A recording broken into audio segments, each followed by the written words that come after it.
doing this master plan since February of this year, and it will be completed. The draft that you'll see tonight, some glimpses of, is just about ready to be unveiled for public comments, and the final master plan really won't be approved till next spring. So what you see tonight is still a work in progress. It's not a fait accompli.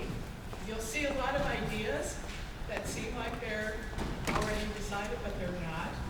What we did was, in the first several months of the master planning process, is that we went around, we had a lot of discussions with people, we collected ideas, we identified issues, we had visioning sessions, we had a number of activities that helped us to identify the drivers and the influences that would help to shape the master plan. The master plan covers 20 years worth of development of the campus starting in 2015 and goes to 2035.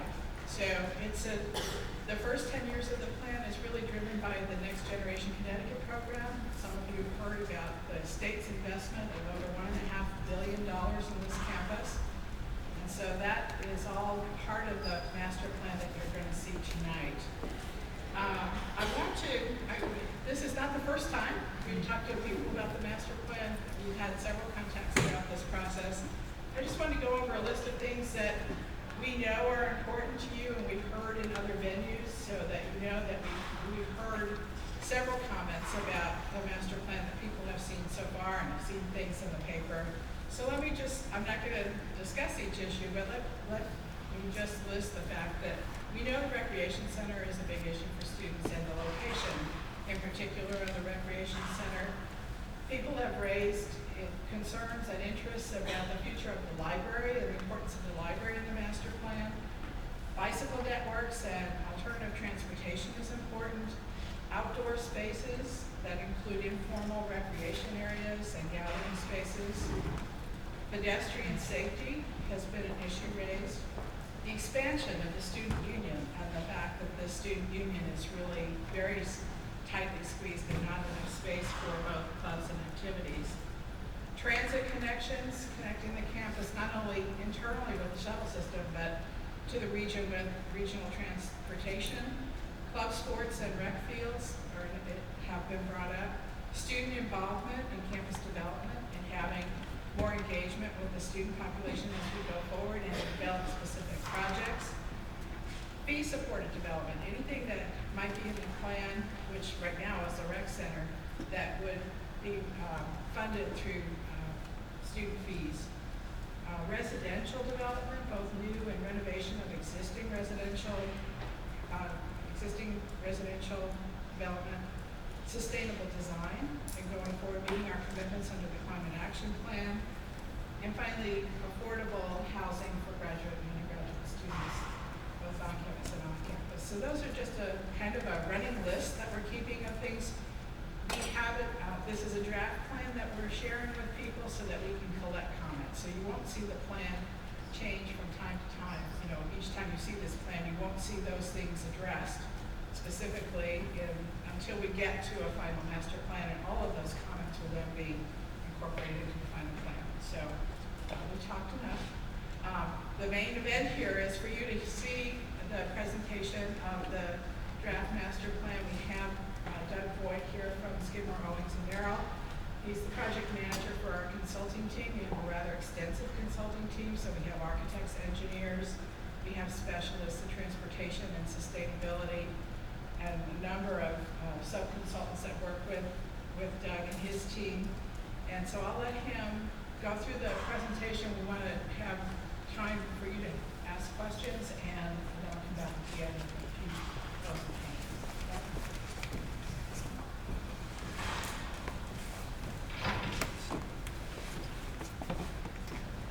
It works.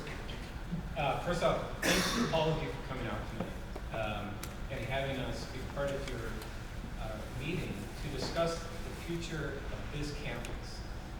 I worked personally on a number of master plans all around the country, and as I mentioned to one of your colleagues, we're currently doing a master plan right now in London as well with Imperial College. The opportunity to have the influence over the direction of the form, shape, experience of the campus is a rare opportunity. In fact, on some campuses, it may happen only 10 or every 15 years. So the fact that we have the ability to come together tonight and talk about your thoughts on how we may direct the future of this plan is really important. And I hope we see that together as a real opportunity to move this forward. I usually have a screen in front of me so I know it's behind me. One of the questions often asked is, why do we do a master plan in the first place? There's a number of reasons why. It's not only to address the urgency of needs that are on the table today that people like Bev and her committee and others are having to address, but also to put that in the context of what may come, even though there's no certainty of when and what it will look like, so that we make the right decisions and we make the right investments to support not only your generation that are here today, but those that will come in generations after you leave.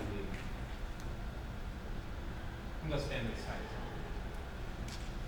Now, what kind of master plan do we actually need here at UConn?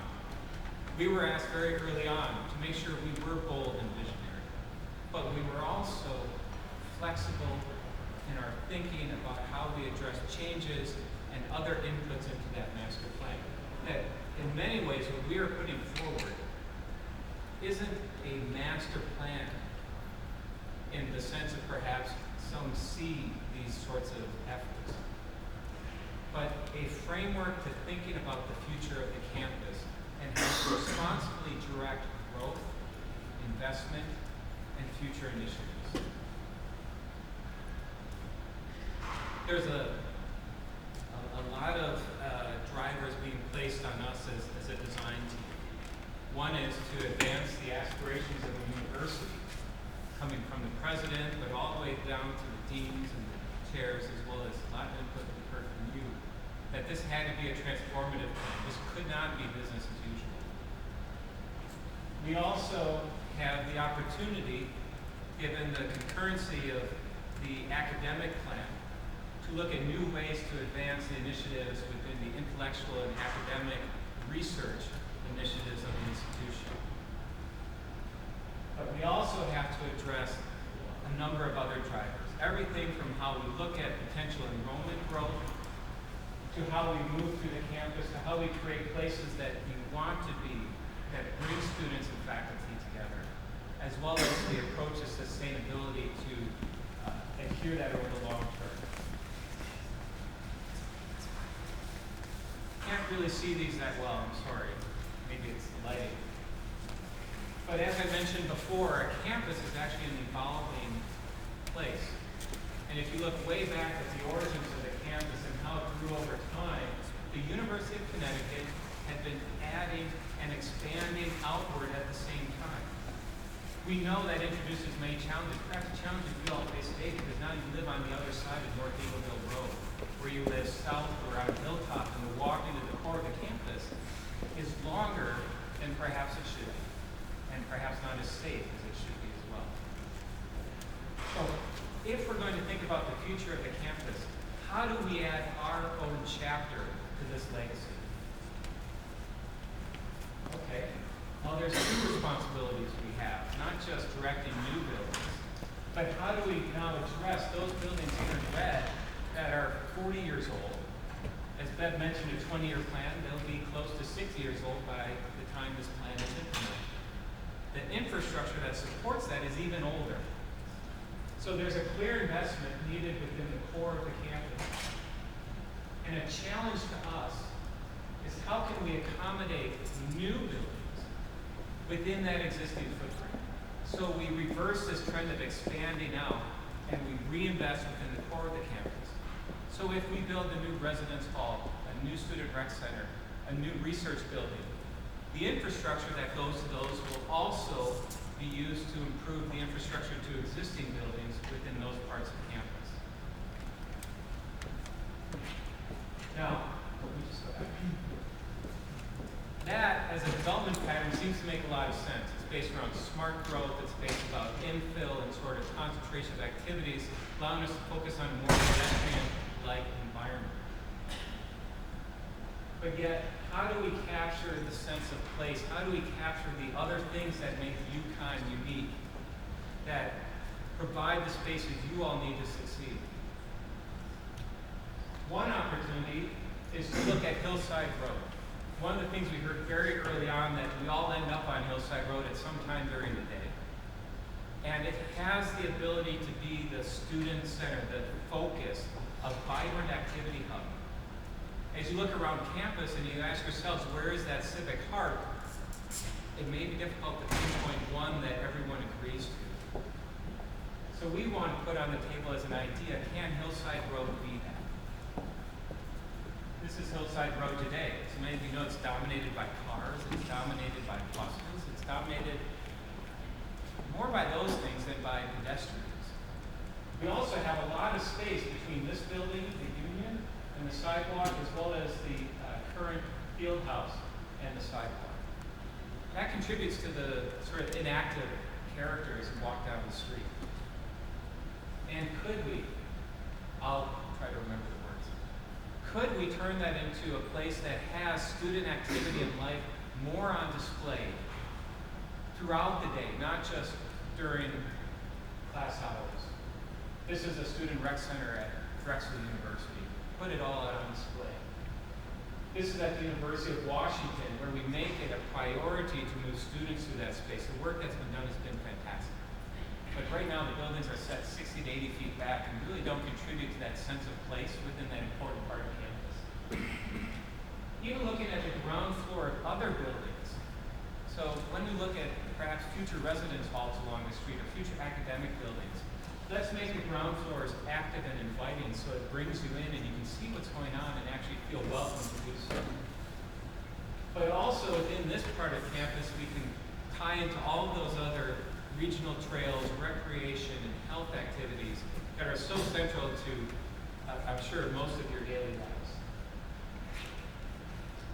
Another part of a larger idea is to think about that iconic, historic postcard image out on 195.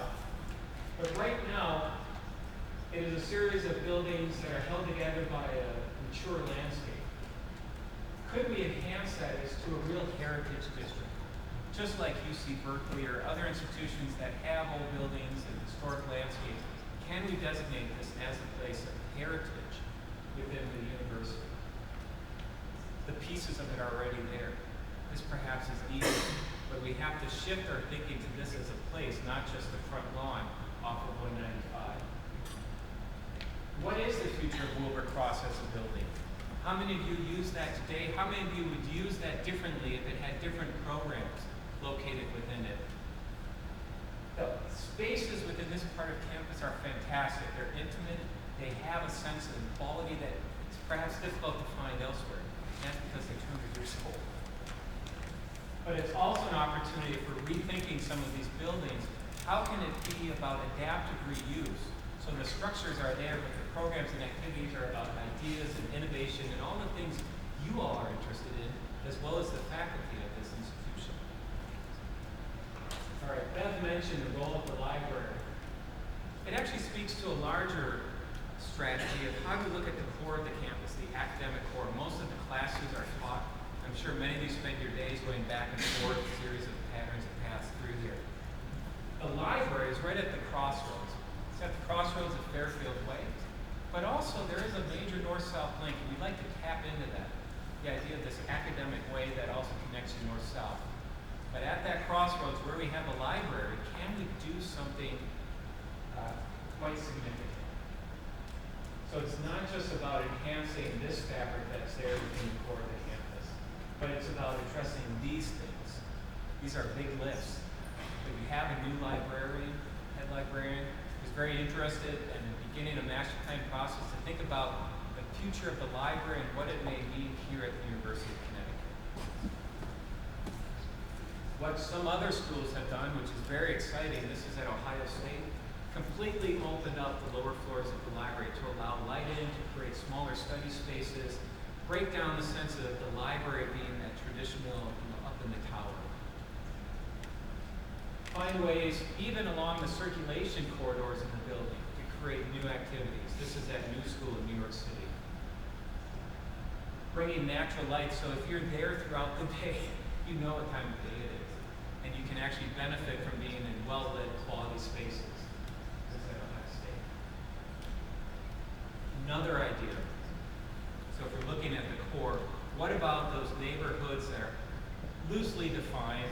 into that more identifiable core of the campus.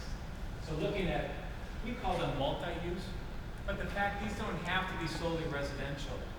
These don't have to be solely research. These should, in fact, bring together live and learn communities in a way that the university is advocating to the quality of education and sort of immersion in learning throughout the day. So there's three. There's a north neighborhood that crosses North Eagleville Road. There's a south neighborhood, which for many of us, we associate with surface parking lots. Fine arts is there. Kudos to fine arts, but there's a lot of surface parking lots. And then, of course, the east neighborhood, across 195. They're each very different, and they're very complicated. Trying to understand how to improve and grow within the sciences is not an easy task. Similarly, understanding where to start in the South Campus so we have the biggest and most benefit from those first round of investments is also needing to be very strategic and thoughtful. This is Mirror Lake looking back across the South residence. So, as an idea moving forward, how do we look at new buildings that are built in context with more historic buildings? So we create this very interesting dynamic of old and new. How do we bring activities into new open spaces that you're encouraged to stay and sit and talk and not just hurry through because there's really nowhere to stay and sit and talk? How do we look at new student residences? They don't all have to be brick. They have the ability to create communal spaces within them and sort of take advantage of this incredible landscape setting that the University of Connecticut is located. And on that point, the larger landscape structure can expand beyond just quads and walkways. And that here in this part of Connecticut, we can do much more in terms of how we think about ecology, habitat, and the larger ecosystem. So on that, are there any questions? Okay. On that, let me walk through what, unfortunately, we didn't have the time to share at the town hall the other day, but it reflects the master plan in a series of layers. Because it's our responsibility of planning the future of the institution to make sure we're being comprehensive and we're looking at every aspect to understand the benefit, but also reduce or avoid any impact we may have. If we look at the natural landscape, you'll see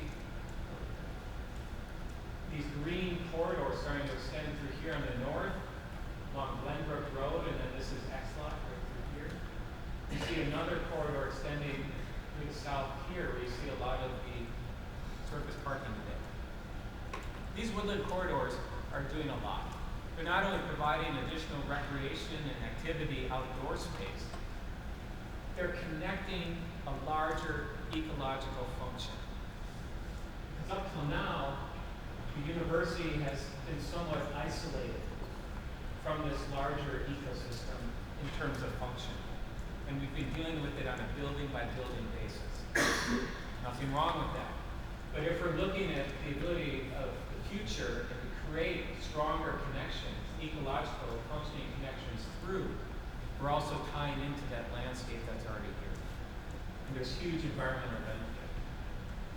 It helps us deal with what's called LID, you'll hear that, low impact development. It actually helps us encourage greater infiltration into the water table.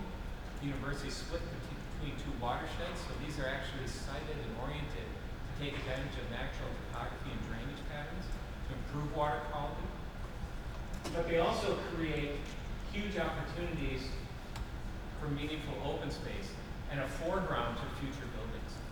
So here's just an early view of Mirror Lake. That's what it looks like today. And if we look at a new student residence hall, as well as in the future, Arjona and Monteith are actually really excited. But they're old buildings. They're going to need more deferred maintenance in the future. At some point, when it makes sense to replace those buildings, how can we recapture the imagination of that front edge of campus? Taking surface parking areas, as you see on the left here, and turning them into these woodland corridors. One of the interesting facts we often forget to mention, we get so caught up in, is that through things like this, we can not only add buildings to the campus, we can have a net increase of open space. In fact, we calculated based on this plan, we can have a net increase of 8 acres of new open space, as opposed to loss of open space through development. So that's a pretty significant improvement to the campus. Okay, but it's more than that. Those are great to look at. They've got importance, ecological function. But what about the more formal landscapes, these smaller quadrangular spaces here? We need to continue that pattern. We need to have variety and choice in terms of open space and identity, as well as north-south connections through the academic way, as I mentioned here, and even extending Fairfield Way through so it can connect at some point in the future to Hilltop. Again, these are just very early views to understand how future buildings can start to reinforce the quality and character of the spaces. This is the idea of the academic way, or even when we look at new residence halls, the ability to create new meaningful outdoor space. And then asking the architects to respond to that in the design of the buildings. It's like splatter.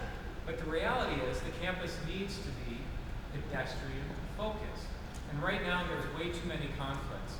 So as we think about the future, can we start to remove those? Can we, as you see here in red, prioritize pedestrian movement through hierarchy of pathways that make their way through the campus, as well as, it's a little difficult to see here, also dedicated bicycle routes or shared routes, and on the more regional roadways that go through the campus and around the campus, cycle tracks. So there are clear connections to connect beyond by a bicycle, not just limited to the campus itself. Again, wouldn't it be great to take areas like this and to turn them into areas like that? Again, it's more than just an aesthetic value. It's an environmental benefit. It's a water improvement benefit. It's also a reduction in urban heat island when we introduce more green into these spaces. How can we connect at some time in the future up that hilltop as we move behind the field house and Gamble? How can we start to connect up so we aren't taking that circuitous route, but we actually have a very civic gesture coming down to a place that leads you to Fairfield Way? Clearly, a lot needs to happen between now and then to see that. But as an idea, we should put these things out on the table. How do we look at cars moving through campus? And can we start to prioritize cars along certain roads with limited access within the core? So maybe we limit vehicular access to Hillside Road. Have it be more about pedestrians, campus transit, and emergency vehicles. But that service and the other activities are restricted more to the exterior, and that helps inform how we think about parking being more distributed at locations along that primary vehicular route. Easy to find, easy to get out, and reduce congestion within the core. A lot of ideas of that. Finally, then, once we get those pieces right, by the way, there's an infrastructure layer, I think, too long to go through, but there's a lot of below-grade stuff that's we're looking at too as a series of these layers. But then at that point, we can start to think about buildings, because that should provide us the rationale of why we locate buildings where, and then how we think about the uses that should go within them. So as you can see here in the orange are all the areas where we could see buildings in the future. All the buildings in the lighter colored orange are buildings that need renovation to address deferred maintenance. The pacing and sequencing of this needs to be flushed out in the coming months, but as sort of an end state of how we could look at the future of the university. It's pretty exciting. It could be transformative from where we are today. And there are a number of things we can do. This is one that I think has been talked about quite a bit, related to the current field house and gymnasium here that really is on its last leg. And we heard that clearly today.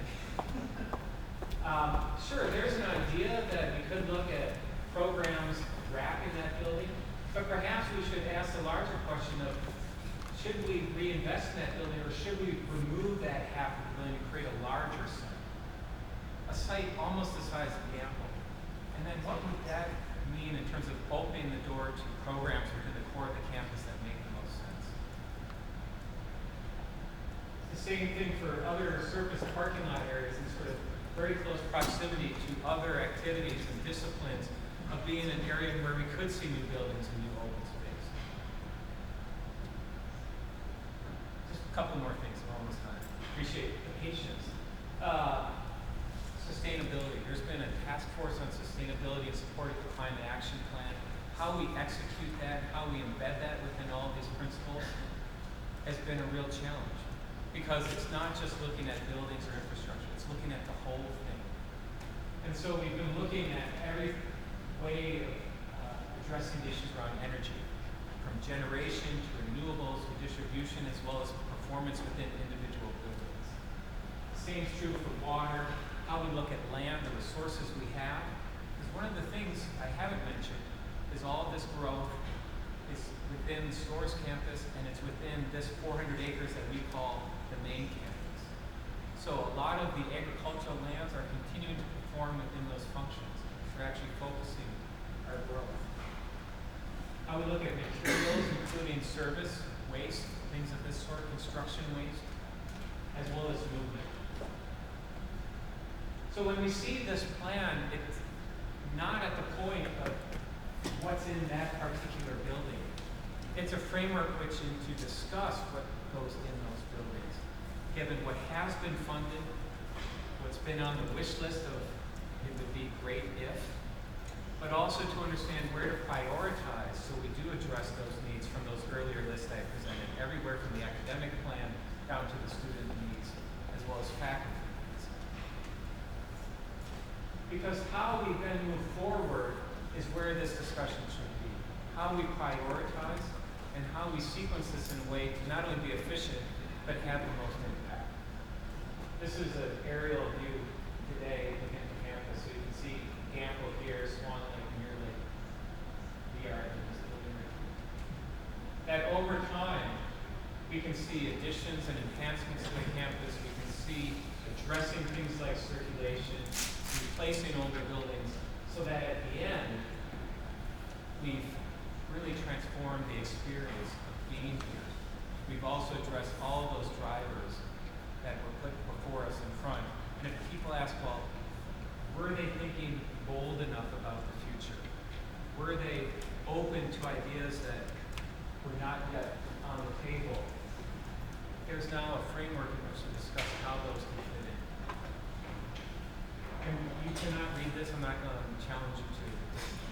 But we do have a series of principles, because the one thing that when we're gone and the next generation picks this up, it's not only the academic plan, but the principles for the master plan around sort of fiscal organization, academics and program, as well as health and sustainability, and how those all fit in and reinforce those strategic goals.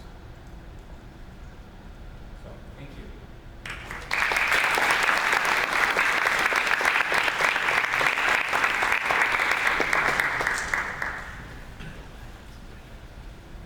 So we're both available for questions. Do you want me to just put a plan up so we have something and questions?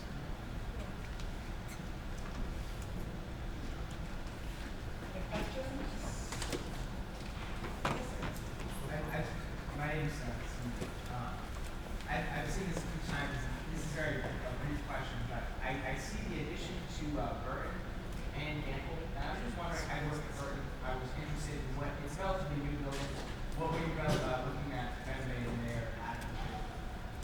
Well, that is, but they're primarily for coaches' offices and things that will relate to the baseball, softball, soccer side of things, because we're wanting to migrate those functions and support functions as well as look at those facilities in that complex there. So right now, there's really the coaches' offices are over in the rec center and the field house, and we wanted to migrate that over if we had the opportunity. You know, another thing we've been looking at is if we go forward, I think you probably all heard about the donation for the soccer stadium. When we build, if we start to build stadiums, and we're clearly going to move forward with soccer, there may be opportunities to put those kinds of support facilities in the stadium facilities themselves. I know we wouldn't have to do that additionally, but we're showing it here just in case. And about the if you're going to add the concourse We are, Gamble, we went back and forth. Should we build a new Gamble? Should we renovate the existing Gamble? It's clearly a building that's aging out pretty quickly now and really isn't reflective of our program and our image when we're on television and the paint's peeling and all that stuff. It's a little good. So we went back and forth about Gamble. We decided for this 20-year plan, we had to leave it, we would leave it in place. It clearly, so there will be investment in defer maintenance in that.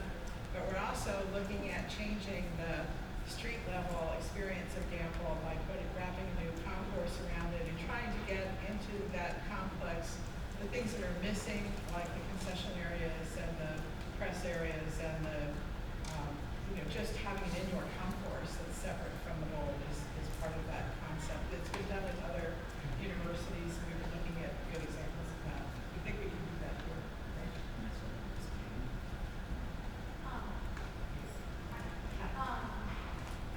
I know you touched on a little bit about parking and making the core of campus and manufacturing projects. My question is, the parking that's going to come green space or other space, what is the plan to replace? Or is it being replaced or is it just being In the perfect world, we would be close. No one would need cars.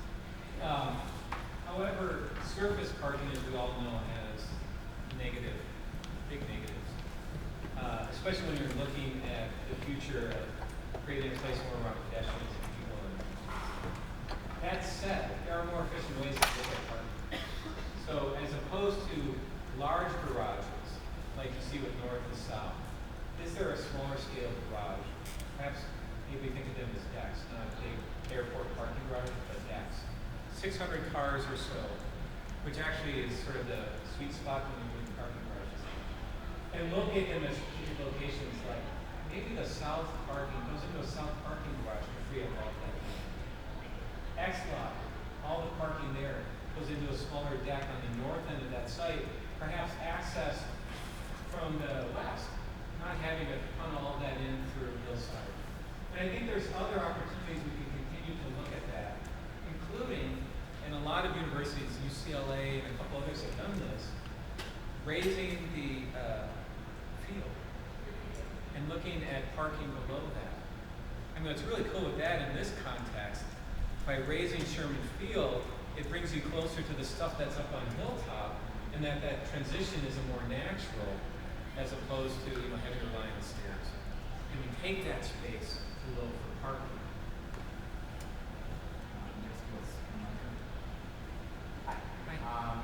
I actually have a question too, but it's two of you. UConn's winter is pretty I think a lot of people would agree with me on that. I was wondering what the university was doing in terms of making sure transportation was available for, especially during the winter months, possibly underground or indoor transportation capabilities. So the first part of that is an approach to how we look at buildings and programs and sort of where you all start and end your day. And the closer proximity we can keep those makes walking when you have to less painful because of the winter months. So I mean, that's just one thing from an overall high level. But in terms of looking at transportation and how people are moved through the campus and sort of the pace and frequency of bus and shuttles and things like this.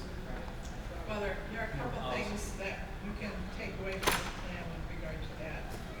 Doug just mentioned raising Sherman Field and putting parking underneath, but we're also talking about putting sort of a transit hub underneath there too, so that we can connect it with the multimodal hub over at Store Center and have certain, I don't know if they'll be indoors, but there'll be sheltered waiting areas and bus pickups for that type of transportation.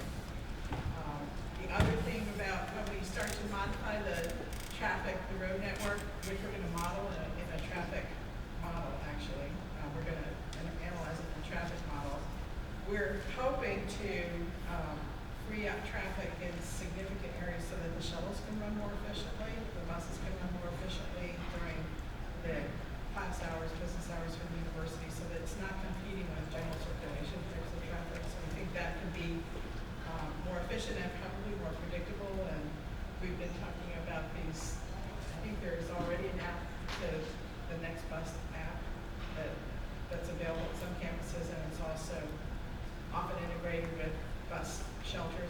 off so you can see when the next shuttle is coming. And it's just a smart traffic application that we're looking, that we think would mesh with this master plan as well.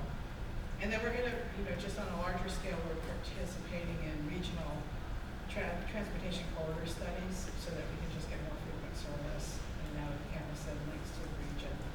Your question about the winter conditions, we've challenged the consultants and we've had some conversations about the winter campus and the winterscape. So there are several issues related to winter. One of the ideas, I don't know if this will actually pan out, but we've been trying to find opportunities to put in what's called winter gardens or solariums so that you can add sort of greenhouse additions to buildings so that you can actually enjoy some of the terraces and the plazas in the wintertime, where today we can't do that because it's pretty windswept and frozen. So we're trying to find opportunities to make the campus more comfortable in the winter and looking at ways of sort of traveling through buildings as well in the wintertime. Hi, yes, thank you for being here on staff. The new hockey arena, is it going to be funded by next gen or is it in the second portion that was included? It doesn't have funding identified yet, although, we put it in the plan because the current hockey arena has not enough seats in it to meet some of the conference requirements. So we're looking at, there were several options that even looking at expanding the seating in the current ice arena location. So we're carrying the hockey location because we don't know what the solution's going to be, but we thought if we had to go forward with the new arena, we had the responsibility of proposing at least a place where people would be recorded.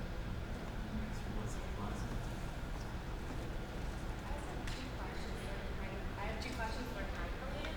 So, I live in Weston Village, so if you look at it on the map, it's one of the farther areas to live in on campus. So, if I'm going to one of my areas, I have to leave at 7:30 to walk there if I'm trying not to run. So, I'm seeing that there's buildings beyond that on the campus and on the south side. So, are those going to end up being residential? Because I'm just thinking, if people are going to walk there and be leaving 40 or so minutes ahead of time of their day to gym class or something, it's just a lot of those complexes up there for residents. It's kind of like you have to pack up your day type of thing. Yeah. Okay. Two things. One is, when we see buildings this far outside of the core of the campus, we aren't suggesting residential because we understand long. In fact, what uses go in a location like this, I think really need to be discussed and what's the highest and best use. The reason we're showing buildings there is we think there's a kernel of something that would have merit. Because it's at the gateway, it's what maybe 90% see as they come into the campus, right at the crest of the hill. You have the historic barns and all that. But what about the future of this university and sort of innovation technology? In fact, it's very close to the innovation tech neighborhood that's being developed in North Campus. So can this be a showcase, or we've been mostly calling it a discovery center, a place where those sort of industry conference types of things can happen outside of the core of the campus, but still be visible and portray the future gateway. But the other thing I wanted to say, and this is in the details, but we are looking very closely, specifically at residents along here and how you get to campus and not sharing the path with the street and the buses and parking and actually dedicating better pedestrian connections. Just one more question. I represent Greek Life and Weston Village, so one thing that a lot of these organizations are finding out is that they don't have facilities when they do that. So part of what, Greek Life is expanding and having on campus right now, and a lot of Greek organizations that want to come here require a facility. And what's happening is trying to take the floor in the towers residence halls. So that's not always a solution, and that's a big part of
facilities operations is trying to do some updates as they go along, but we'll put together a more substantial plan and then look at how that gets implemented as part of this.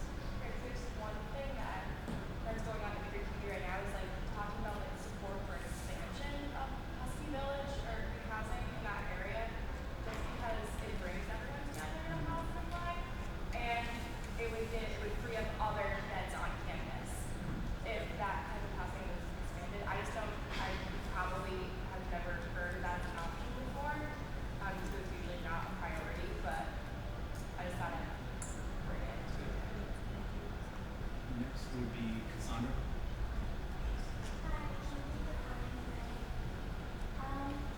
So in one of the slides in the master plan was talking about the renovation area of Mirror Lake and possibly making Arcona into a residential hall that's to allow kids and all that. On the fourth floor is the counseling and mental health services in the school, which a lot of students I know find very useful and a great resource. I know that counseling and mental health services actually wanted to combine with the current mental health services because that's how it was previously, and then they switched and separated. And I think it would be great if you combined it again. Yeah, run them together again, possibly expanding student health services and making mental health services a real priority in the school and really combining the two and saying physical health and mental health are, together almost and like the same resources, doctors and like all that. Does that make sense? Yes, absolutely, and we've done kind of a preliminary program for health services, I think it does mental health services, and the plan also does anticipate a new building for all of that. But certainly the infirmary building is old and falling apart, so we need to replace it. And our HONA has been recently renovated, but only for this 10 or 15 year period until we can get to the next stage of the plan. So it was always anticipated that it would be relocated, so I have the idea that they should be brought together for that. Alejandro. Two quick questions.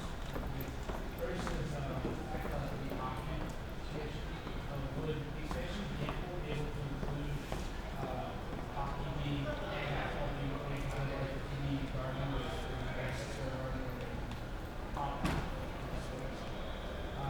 And second, I'm also a member here at University of Greek Life, and a lot of classrooms, is that right now Hudson Village is really, really small and doesn't have enough houses to include all organizations in Greek Life. And that just general thought is that when the time comes for the university to expand upon Greek housing, that the university take into account all the Greek organizations that are on campus so that there's enough housing for all the organizations to have.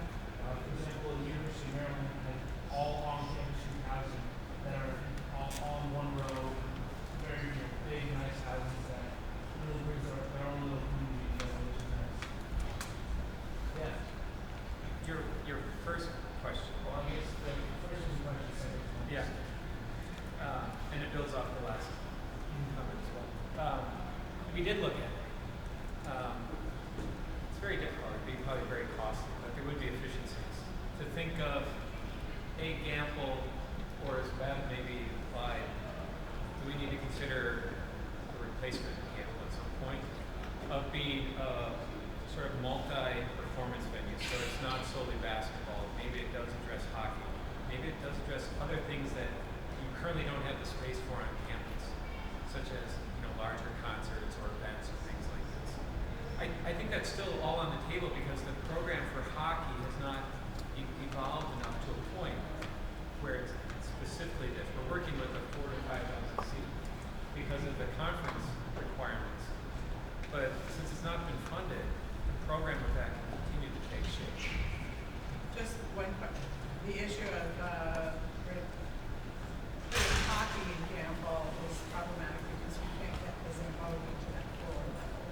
So that's not the only reason, but we looked into it in terms of the design of the building, the size of the floor, requirements for hockey, the Zamboni and all the equipment that goes along with the nice sheet. And then there's operating costs associated with flipping it back and forth between hockey and basketball. I was at UMass but I was at UMass for a long time and very familiar with all and some there in terms of how it operates. And it's a multi-purpose arena, but it's very, it's pretty costly to come on them, but it also has some scheduling matters associated with it. So we looked at it. It'll probably be revisited at some point, but there are some limiting factors with baseball and hockey.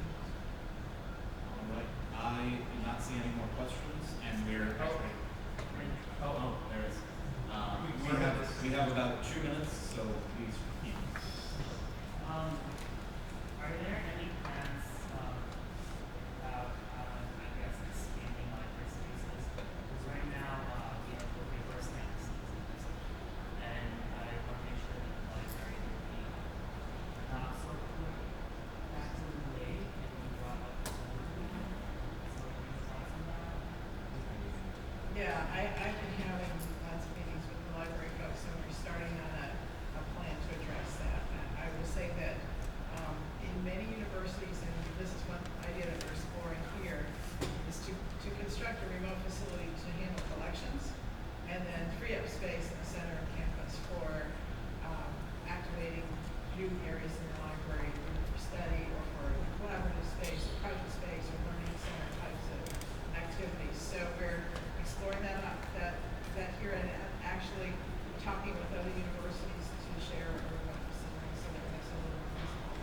So once we get that under, worked out, then we can circle back and really have lots of discussion about the long-term use of data gen that's repurposing. We also have to address it, amping it up to more of a research library where it's been an undergraduate library. So there are some things that we have to add to it just to be able to support the types of research that will happen into it. All right, with that, and if you have any other questions, I would say email them. Yes, it's beverly.wood@ucom.edu. And then there's a town hall scheduled for November 17th, and we were just talking with Claire about maybe even doing a third town hall in the evening for students so that it's more convenient. And also, thank you very, very much for being here and answering our questions, and for all the work that you're doing.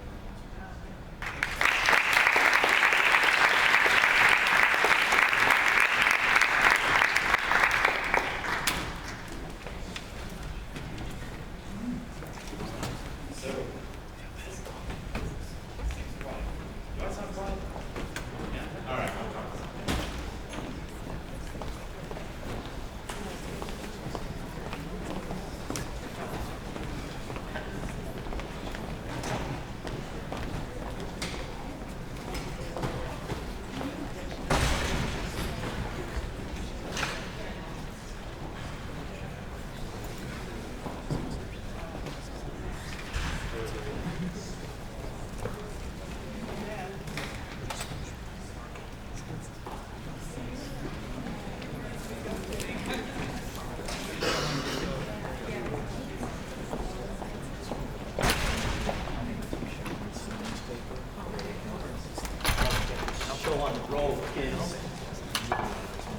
Does this sound better? Yes, it does. I like this.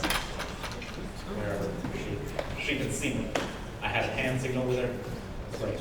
All right, so we are going to, I don't know what time it is exactly, but I'll wait until she gets all set up. Oh, yes.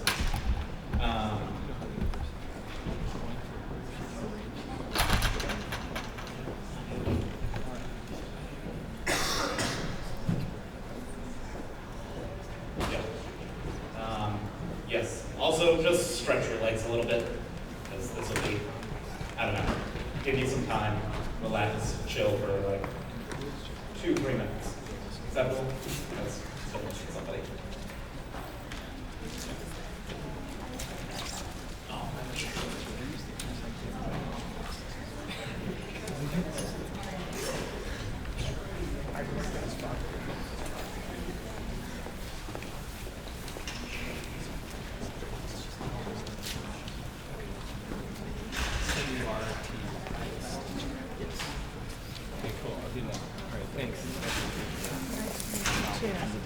So we can meet Julia. Yeah.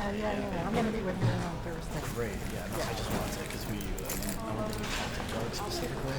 He seems to also be knowledgeable. Oh yeah. Thank you. You guys are.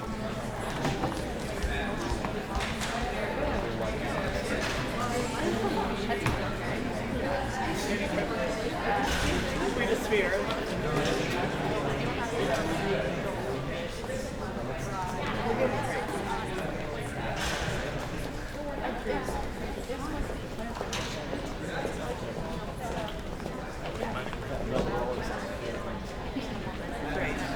Yeah, thanks. So thanks for coming.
About the presentation.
All right, gonna move it down my lapel a little bit. All right, we're gonna be calling to order. So everybody take your seats and, I don't know, do your stuff. Call to order at 7:34. and I'm going to, actually, essentially, just for the procedure of this whole thing. Currently, the executive committee did not approve, or not approve an agenda. So can, by unanimous consent, we just accept the agenda that I had forwarded out to everybody? Is everybody okay with that? So,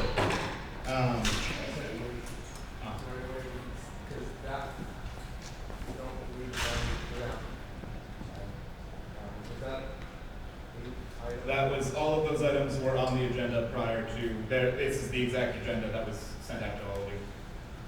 All right, unanimous consent, so now, where's my agenda? There she blows. We're going to begin with roll call. Alvarez is me, beginning of the list. Bergman? Here. Uva? Bluen? Catherine? She, yeah. Bluen Matt? Roblo? Brown? Bird? Caruso? Casal? It's with an A, right? 2 A's? Gotcha. Jen? Chow? DeVegas? Clark? Yeah. Pignato? Convoy? Conrad? Cormier? Crowley? De La Flor? De La Porta? DeVegas is on here again for some reason. Electricon? Did I get it? Did I get the last name? All right. Fiedler? Fowler? Oh, gotcha. Franconi? Dono? Gopal? Hyam? Got it that time. Hines? Hughes? Johnny? Johnny? I know. Pay attention. Klink? Kubler? Kundu? Lavoy? Lim? Luxkaranagam? Magnabo? Myers? Ing? Ortiz? Patel? Patron? Perez? Porcello? Price? Puglisi? Rana? Romanev? Ryan? Riff? Sargent? Seeley? Shane? Solomon? Sponzo? Stern? Terpstra? Valverde? Vieira? Wang? Wisniak? Wonderful. Thank you. All right, next we're going to move into public comment. Is there anybody who would like to be recognized for public comment? Seeing none, we move into, and I'm going to do approval of the minutes afterwards because I screwed up the agenda and you just approved it. So, we're going to move into an act concerning emergency funding for American Society of Consultant Pharmacists, Yukon chapter. There are 2 sponsoring senators, Senator Bergman, Senator Patron.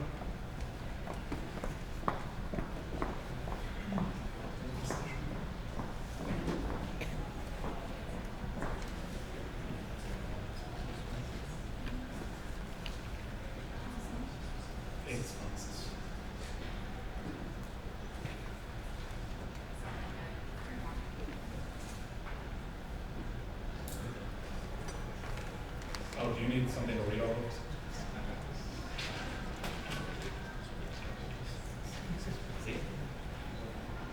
Whereas the undergraduate student government is charged with improving the experience of the student body through the funding of student initiatives, whereas the American Society of Consulting Pharmacists, Yukon chapter, has requested funding for, that should say 8, of their members to attend the American Society of Consulting Pharmacists annual meeting in Orlando, Florida. Yes.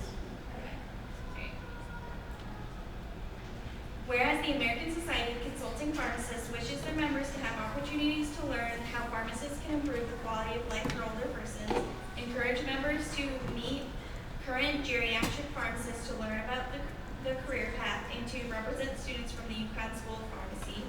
Whereas the total cost of airfare is $1,721.60, which is subject to the Category D funding cut of 75%. Whereas the cost of hotel accommodations for 2 rooms is $1,422, which is subject to the Category D funding cut of 75%. Whereas the cost of transportation to and from the event totals $288, which is subject to the Category D funding cut of 75%. Whereas the total cost of registration for the event is $792, which is subject to the Category C funding cut of 75%. Whereas the total amount requested totals $4,223.60 before funding cuts. Whereas the above-mentioned initiative has been funded for by USG in the past. Whereas the above-mentioned initiative has a high likelihood of success and bears clear merit to the student body. Therefore, be it resolved that the undergraduate student government allocate 75% of the $4,931 requested, which totals $3,167.70 for the above-mentioned initiative, the American Society of Consulting Pharmacists. Is there a motion to enact this legislation? Is there, oh, my microphone's not on, that's the problem. Is there a motion to enact this legislation? Motion by Petrone, second by De La Flor. All right, are there any questions regarding this legislation? Senator Byrd.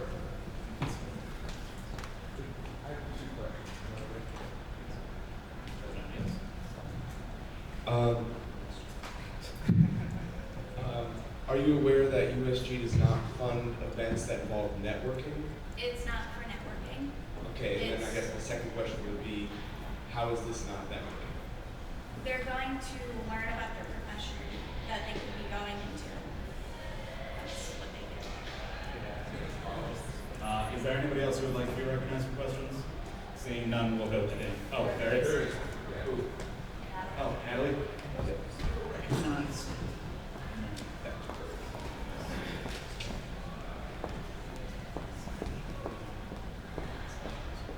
This may be silly, maybe I'm reading this wrong, but why is the 4,223 different from the 4,900?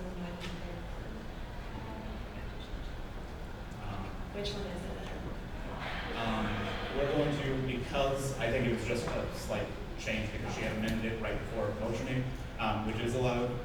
But now she can, because it's essentially, she is going to move to amend it.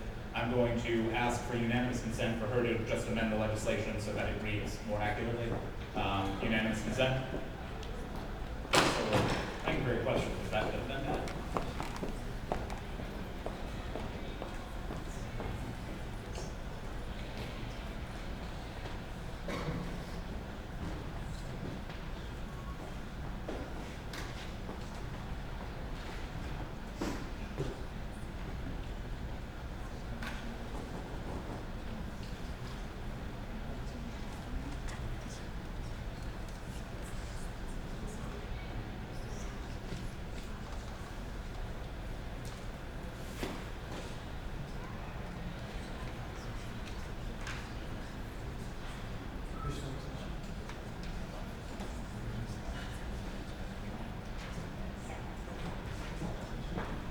So this has been adopted. This is now the legislation, if passed, that will be go forward.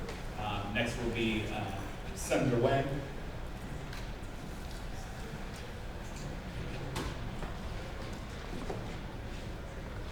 Quick question for categories. Like I said, there's the total cost of the registration for the event is $792, which is subject to the category C. Should that be category C or category D? It is category C. Both category C and D are all cut at 75%.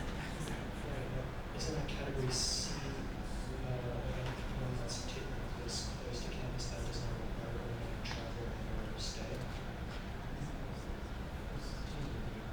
Okay. Can we change that to D? By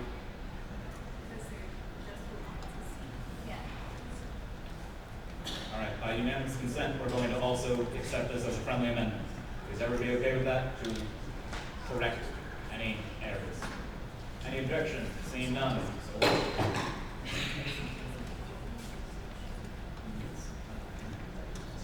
Next would be, unless anybody would like to be recognized for questions, Senator Berg. Oh, wait, no, Hein, Senator Hein. Sorry, just so everybody, in case there's any confusion, I always allow anybody, and this is what Shiv did, allow anybody who hasn't asked questions to go before people who have already been on the speaker's list. How many nights is this for? I'm going to defer that to the representatives. You guys can, Hi, I'm Andrew. I'm president of ASCP. This is for 3 nights. Great. All right, next will be Senator Berg. Oh, wait. You don't? Oh, never mind. None for Senator Berg. Is there anybody else who would like to be recognized for questions? You may. This is capped at 150. I don't know, I sent all this paperwork.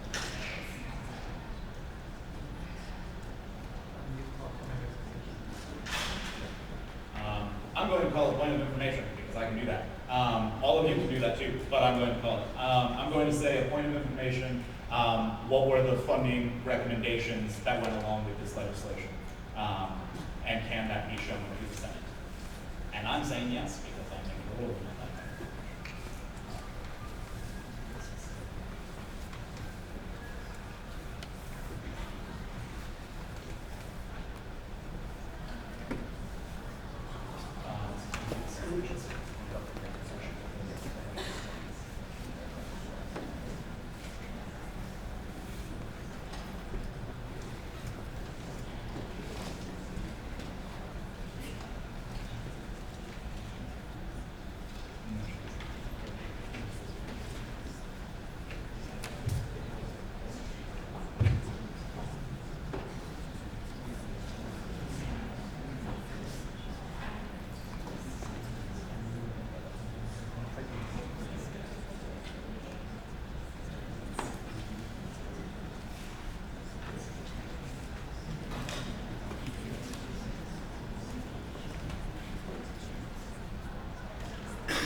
I'm actually going to.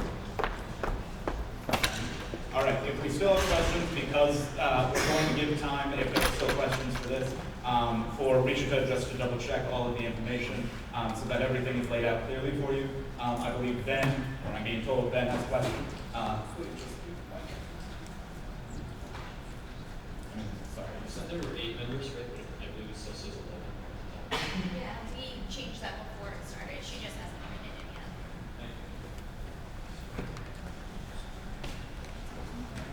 Yeah, it should be in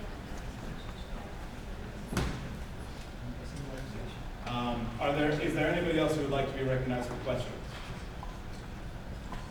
Because right now, oh, there is, okay. Senator Hughes. And it comes to about $230 per room per night.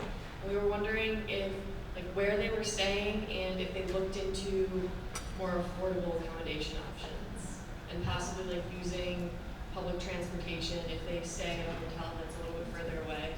It just seems a little unreasonable.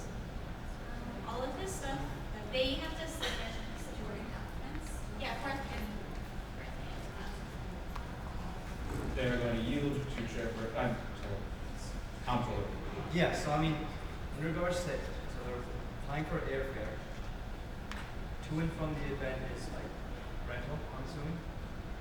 And then registration, okay, so in regards to airfare and hotel accommodations, that's gonna automatically be cut down to $150 per night per room. And that should have been done by funding board. So what I'm thinking right now is that this is the legislation presented as is versus the numbers that will be different based on funding board's recommendations. So the chair, she's figuring out exactly what the recommendation was, and that should clear up these, you know, that should clear up the discrepancies that we're seeing at this point. All right. So, based on just the way that this is going, and just so there's more clarification once funding board has a little bit more time just to check everything, I will entertain a motion to table this until new business, so that you guys have time just to clear everything out right now. So the motion is made by Emily Petrone. Is there a second to the motion? Senator Nguyen. All right. So, is there any questions regarding the motion? Is there any debate? Seeing none, we move into a vote. All those in favor of tabling this legislation until new business, please signify by saying aye. Aye. All opposed, please signify by saying nay.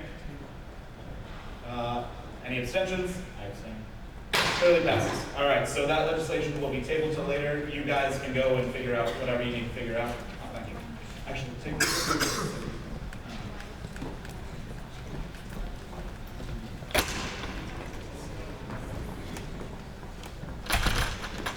All right, next, we're going to be going into an act concerning funding for the Yukon ski team. Are there two sponsoring senators? Senator Braglow, Senator DeVetz.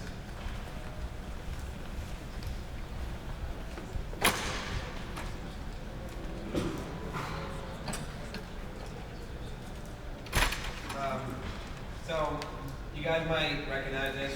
2 weeks ago we had to withdraw it, and that was because of a mishap with the funding system, but I can assure you that everything is 100% okay. So, here's the legislation. Okay. An act concerning funding for the Yukon ski team. Whereas the undergraduate student government is charged with improving the quality of student initiatives through funding, whereas the Yukon ski team has been very successful in the past and has been very competitive within their division, whereas they are requesting funding to pay for their longtime coach, Larry Giannotti, whereas this shows clear merit to the student body, whereas Coach Giannotti has been with them for many years and led them to a 4th place finish in the nation last year, whereas without payment, the Yukon ski team will not be able to retain the services of their coach, whereas they are requesting $4,000 in order to pay Coach Giannotti.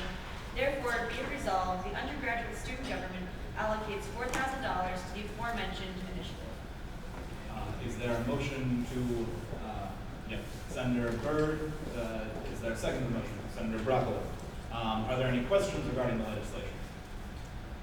Senator Tunato, Comptroller Rana. First, I'm making this video.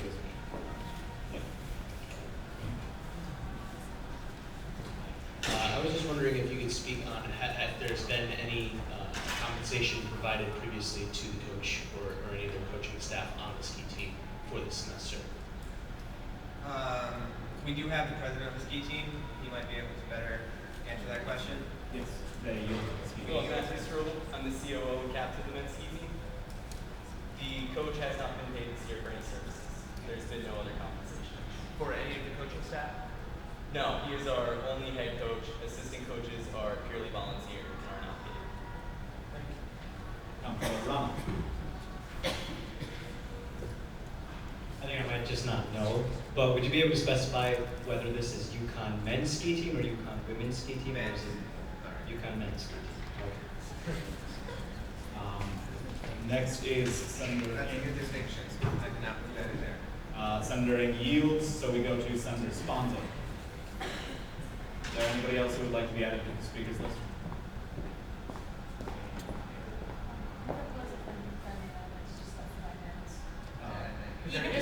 There is men and women. To clear up the confusion, unanimous consent, they add men's.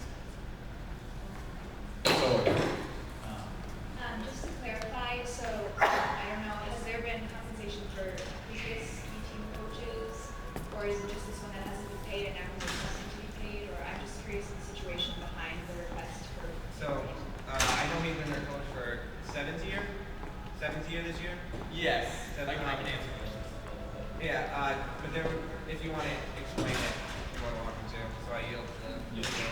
We've had it for a number of years. 4,000 has always been our agreement because that is the maximum club sports allows for it. And he's previously a national teams coach. He's used to teaching Olympians, but he's a UConn alum. Okay. So for a number of years, that has been our agreement, $4,000. That's curious, thank you. is there anybody else who would like to be recognized for questions? Also, if ever you're on this side of the room, sometimes it's hard to see you because of the podium and people. So raise your placard, shout it out if I don't see it. But Seeing none, we move into debate. Is there anybody who would like to be recognized for debate? Seeing none, we move into a vote. All those in favor of approving an act concerning men's UConn, or funding for the UConn men's ski team, please signify by saying aye. Aye. All opposed, please signify by saying nay. Any abstentions? Clearly passes. All right, wonderful. Next, we are going to move into approval of the minutes, which I actually was able to send out all except for the minutes from August 27th, just because there was some difficulty in trying to find those. We're locating them now. We will approve them at the next meeting. I can all but promise you that. But so we're going to move into approval of the minutes. We're going to do, yes, there are going to be 4 items, and I'll go in order. They might not be in order of date, but if everybody's reviewed them and is all set on them, and, oh yes, is there, hold on. Approval of the minutes from April 30th, 2014, is there a motion? Senator Byrd, is there a second to the motion? Senator Ng, are there any questions regarding the motion? Senator LaVoy. Sorry. Steve Porcello, who's not currently here right now, has an issue with one of the minutes, so I'd like to wait to hold off until he is here because it says something in one of the minutes that concerns his voting rights. Do something that was said, so we'd like to talk with you guys about it. Well.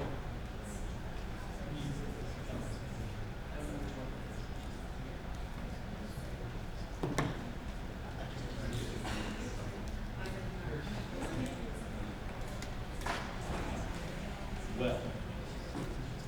Okay. I do, yeah, please appoint him as. Okay. Yeah, okay, well, yes, gotcha. Yeah, so, I'm going to have Porcello, sorry, this is weird. Can you come up and speak with Eliza about the minutes from October 8th, because I know you had an issue while we go into approval of the rest of them? Acceptable? All right, so, anybody else who would like to be recognized for questions? Seeing none, we move to debate. All those in favor of approving the minutes from April 30th, 2014, please signify by saying aye. Aye. All opposed, please signify by saying nay. Any abstentions? No? 8 abstentions, 9 abstentions, 10 abstentions.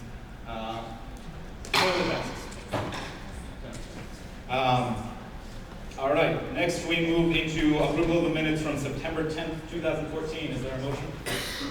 Senator Ng, Senator Byrd gets the second. Are there any questions regarding the minutes? Is there any debate? Seeing none, we move into a vote. All those in favor of approving the minutes from September 10th, rather, 2014, please signify by saying aye. Aye. All opposed, please signify by saying nay. Any abstentions? Yeah, 10 abstentions. Clearly passes. Next, we move into approval of the minutes from September 24th, 2014. Is there a motion? Motion by Ng, second by Caruso. Are there any questions regarding the minutes? Is there any debate? Seeing none, we move into a vote. All those in favor of approving the minutes from September 24th, 2014, please signify by saying aye. Aye. All opposed, please signify by saying nay. Any abstentions? 1, 2. Clearly passes. Okay. Is it all set now? Okay. What are you? That little piece is what we're changing. Oh, wait. It's just gonna say, yes, he is able to keep his sentences. Because he is. Oh, that was actually, yeah, it's confusing wording. It was essentially saying that, yes, he does still have voting rights, but because it was like double negative weirdness, I don't know. So, is everybody, by unanimous consent, okay with changing that one sentence to the fact that he does have voting rights? By unanimous consent? So, all right, so now we move into approval of the minutes from October 8th, 2014. Is there a motion? Motion by Cormier, second by Perez. Is there any questions regarding the minutes? Is there any debate? Seeing none, we move into a vote. All those in favor of approving the minutes from October 8th, 2014, please signify by saying aye. Aye. All opposed, please signify by saying nay. Abstentions? Vote passes. Let's see, that was an abstention. All right, next we're going to move into reports of the executive. President Price.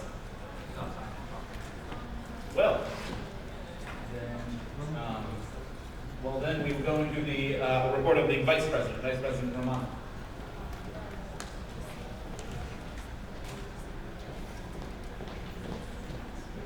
So I just want to thank everyone who participated in Staff Appreciation Day, and for those of you who came out today to thank our staff, they were very happy, so thank you for that. Some of you may have noticed that there's an office hours sign-in sheet in the office. It's right at the front desk where Nikki sits. So it's super easy. You just put your name and the time you come in, and we will be monitoring that to make sure that all senators do at least one office hour each week. It's not a lot of time, so just make sure you sign in and keep track of that. And just keep the office clean while you're in there. Just leave it the way it was when we got there. Some of you, I hope all of you have seen the email that the sexual assault prevention talk, Safety Begins With Us, will be October 30th from 5 to 6. This is a Thursday night. It'll be in the Wilbur Cross Reading Room. We're having the Chief of Police be there, Dean of Students, and a lot of other administrators and people who are very knowledgeable, the Title IX coordinator. So we really want everybody to reach out to any groups that you're a part of, any of your friends. Post this on your Facebook. So the task is for each of you to invite at least 2 people to this event who you think would be interested. And I know that a lot of you, you're involved, you care about what's going on campus, so reach out to all those other people. So you've seen it on our Facebook page, you've seen it on the website, so please do that. And then just keep doing the good things so you can get kudos during caucus, and just a reminder that anybody can fill those out, and that's it. All right, are there any questions for the Vice President? Senator Sponzo.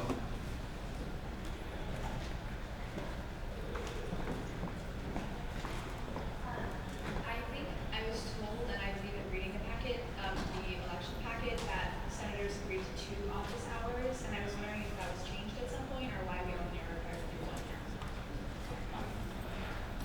now. In the election packets, I believe it was Chairperson Himes for EOC had inserted that so that it is not a singular office hour that you are required to do, but also above and beyond that, another hour at least per week in which you're interacting with your constituents and doing some form of USG work in some capacity. If there's anything you'd like to add, I'll leave it to Chairperson Himes. Yeah, so kind of related on that, you're required to do 1 office hour, but in the office, and then the other hour should be, where is it? Tower. So tower is talking to people on your floor, going to the rental over there. Not kind of a huge USG capacity, but at least kind of in your constituency.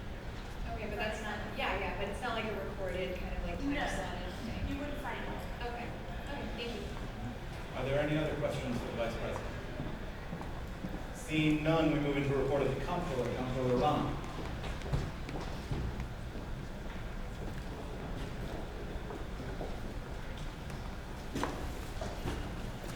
Hi everyone. So just a couple things in regards to what's going on. So a little bit about our budget right now. So it is moving steadily. I would say we're not on pace to hit the numbers that we had originally passed in the beginning of the semester, but I do see that with some of our upcoming initiatives and some of the things that we're looking into doing, that we will, make efficient dents into that budget, and then, be able to say that we have efficiently used our budget. So things that, we're going to be spending money on within the next couple weeks, next couple months before the semester ends, is working with UITS to, rework our entire hardware and software system. So that might include getting new hardware for our computers and laptops and stuff inside of our office, as well as our servers.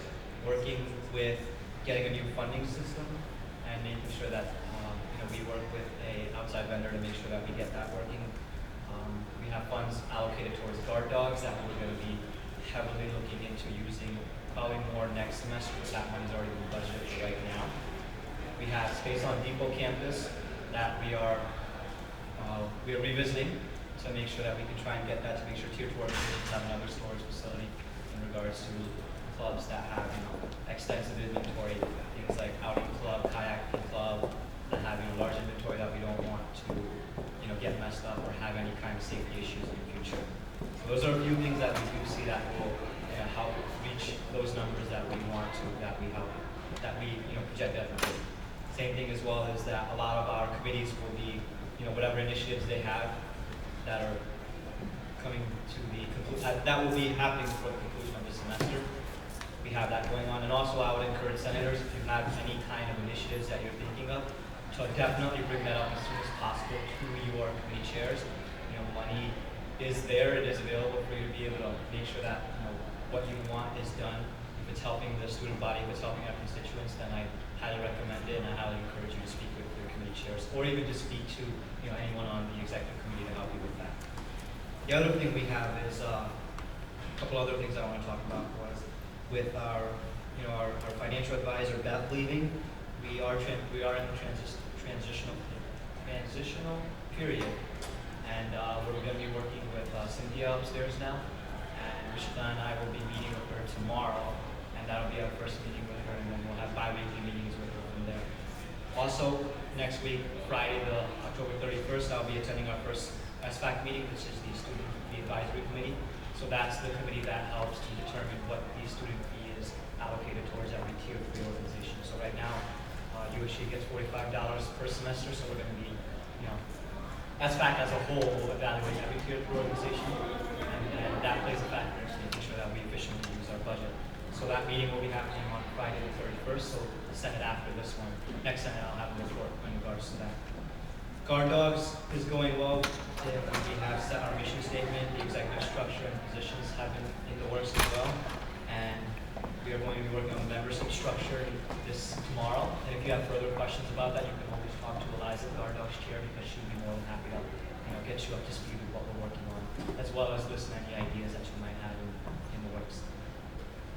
Last thing is, last year in March, I believe, end of February, March, we went to COSGA, which was the Student Government Conference. I don't remember exactly what the acronym stands for. Conference on Student Government Association. So we're going to be going to that again next year. We're going to be going to that again. And last year we had 3 executive members and 5 senators go to that.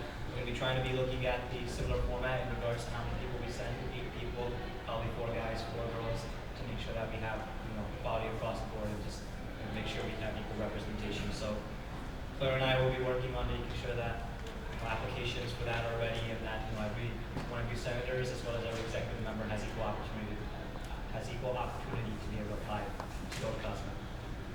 That's what I've got going on. Are there any questions for the comptroller? Seeing none, we're going to, because the report of the president, thank you, Comptroller Rana. Because the president's report was skipped, we're just going to move straight to report of the president. President Price. Sorry.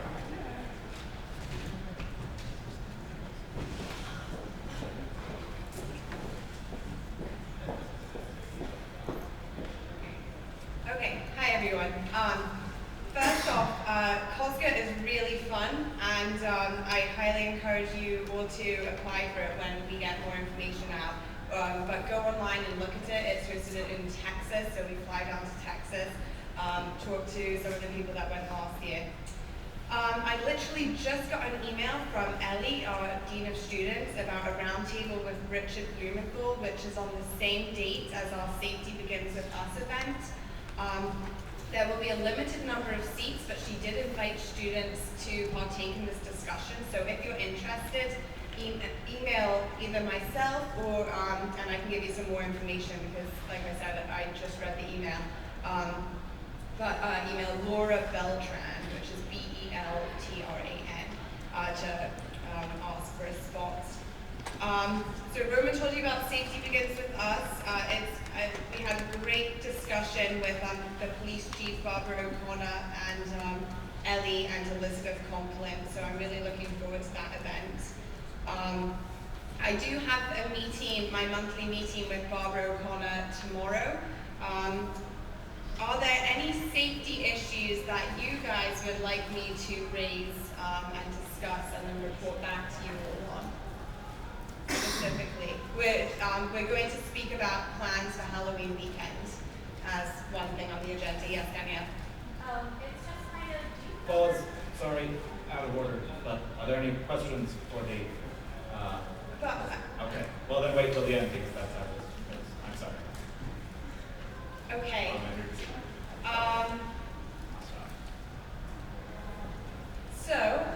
Moving on. Textbooks. Justin, our chief of staff, will you guys talk about this? I can. No, can I? So, this is going to be slightly interactive by a show of hands, not voices, because apparently you're not allowed to speak. So, for people, for the co-op, you get money back when you sell back your textbook, right? So, professors, what they have to do is they have to submit their textbook by a deadline, which for the spring was last week. If they submit that textbook, say it's, I don't know, Math 101, they submit their Math 101 book by last Friday, then any students that have that book and sell it back to the co-op get 50% back for it, which is pretty good compared to what people are used to. So $100, if you bought it for $100, you get $50 back. Usually people get about, I don't know, $10 or $20 or something. So by, We can, by unanimous consent, we can suspend the rules and discuss this if you'd like. it's not really a discussion, it's a fun fact.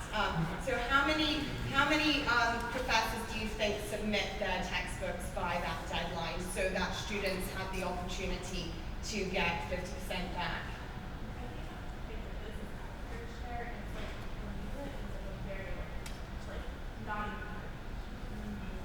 So Keely says not even 30. Anyone else? 18. 18. 10. 5. Who said 5? We have a winner. So 5% of professors submit their textbooks by this deadline, which I think is appalling. So what I did was I reached out to Provost Troy and Sally Reese, and hopefully what we're going to be doing is working with professors. I'm going to bring this to the Senate Executive Committee to try to encourage faculty to submit their textbooks by this deadline so that at least the co-op can give us 50% back. Otherwise, the co-op is forced to give students the wholesale retailer's price, which is about $10. For the rec center, I just want to reiterate that a student committee will be formed to help in the planning and design of the rec center, and Michael Gilbert is working with me on that. Student representatives will be on that as well, so I will be reaching out to all of you if you would like to sit on it. It just hasn't been formed yet, but don't worry. And then I did post an office plan in the office, so go ahead and write your feedback on the whiteboard, which some people have done, and I thank you for that. Lastly, before questions, I want to say that I'm really proud of all of the committees and all of the work. We've got some great achievements already, and I think that we're making great progress and strides as an organization. So thank you all for your continued hard work. Are there any questions for the President? Senator Cormier. Is there anybody else?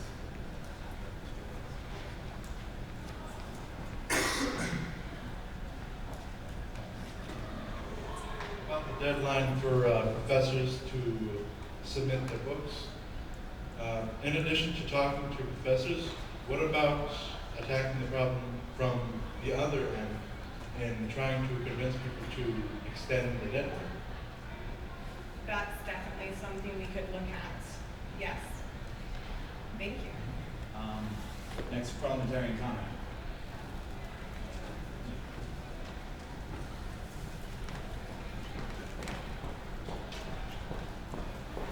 This is more just an answer to your safety question because I jumped out of my seat a little bit. The path from the sides at Hillel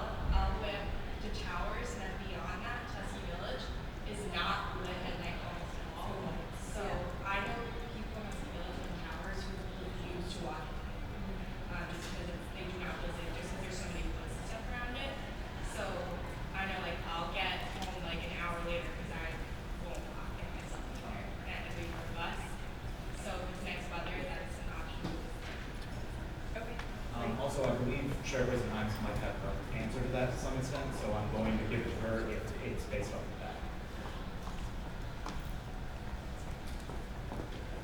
Someone in my committee is already working on that. Thank you. Who is other?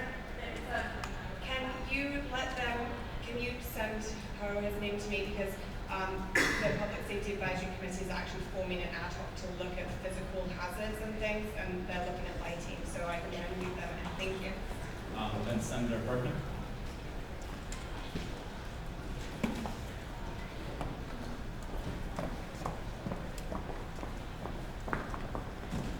So I don't know if you remember last year when we had that on-friendly mission building, and we got these texts about sheltering in place, and it was really confusing.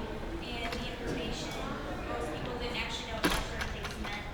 And I was walking and I saw a whole bunch of people just hanging around the admissions building.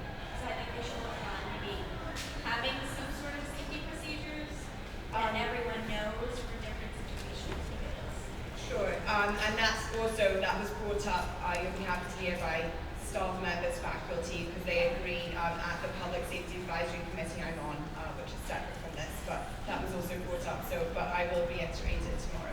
okay. Is there anybody else who would like to be recognized for questions? Seeing none, thank you, Thank you, President Price. everyone. We're moving to report of the Chief of Staff. Chief of Staff Clark.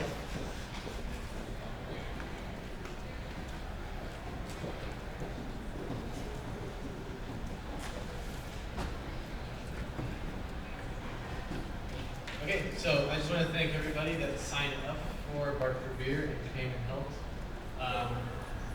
We got some feedback about, and it's reasonable, there were too many people in the first shift, some people were kind of standing around. So if we do it again this spring, we're going to change probably have half an hour shift, like a maximum of 7 per shift or something, that might solve that problem. But thanks to everybody that signed up. It was successful. We ran out of ice cream before we ran out of root beer, and there's still root beer in our office. So, and if you like it, it's there.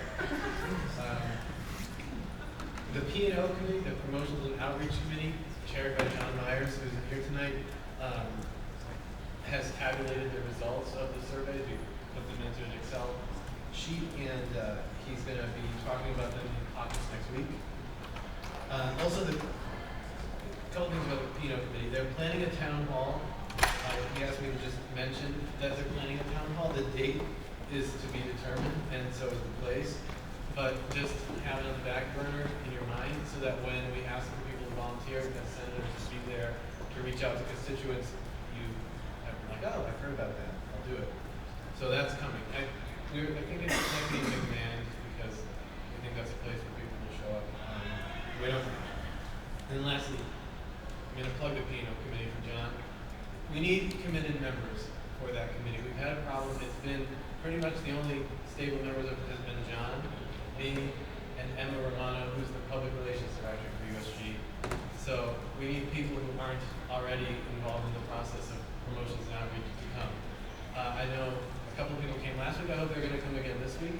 But the more of you, the better. It's on Thursdays at 7:15 in the USG office.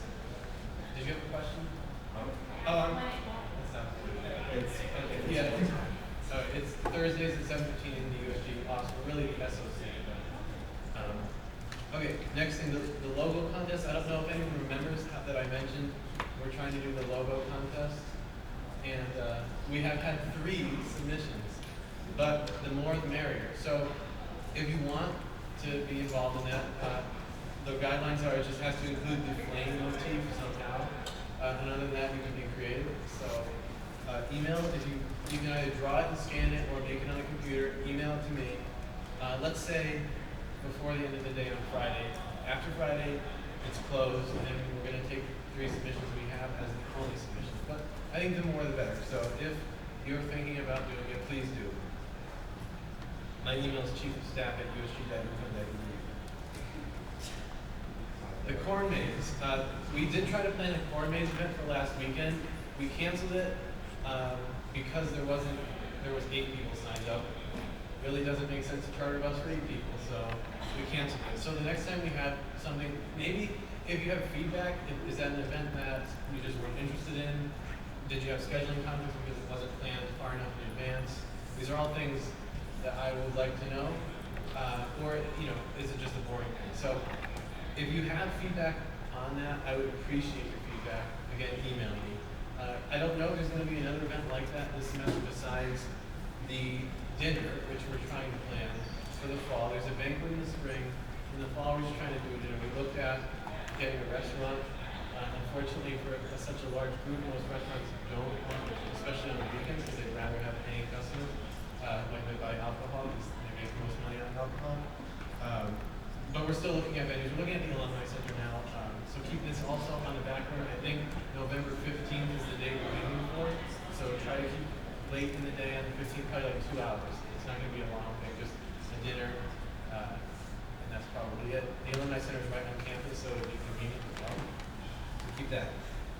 And that is all I have. All right, are there any questions for the Chief of Staff?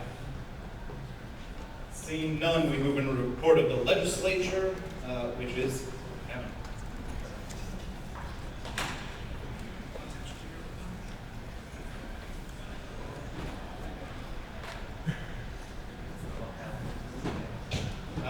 All right, so I've got a couple of things, and then I actually have some legislation for you, but I'm going to talk about that once I'm done with the bulk of my report.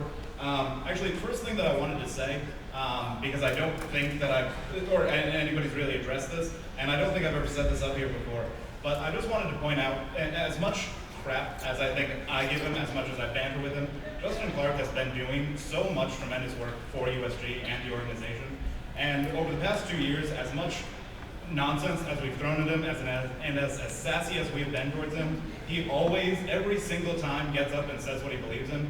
And there are a few qualities that I think are more admirable than that. So I just wanted to recognize that right up front.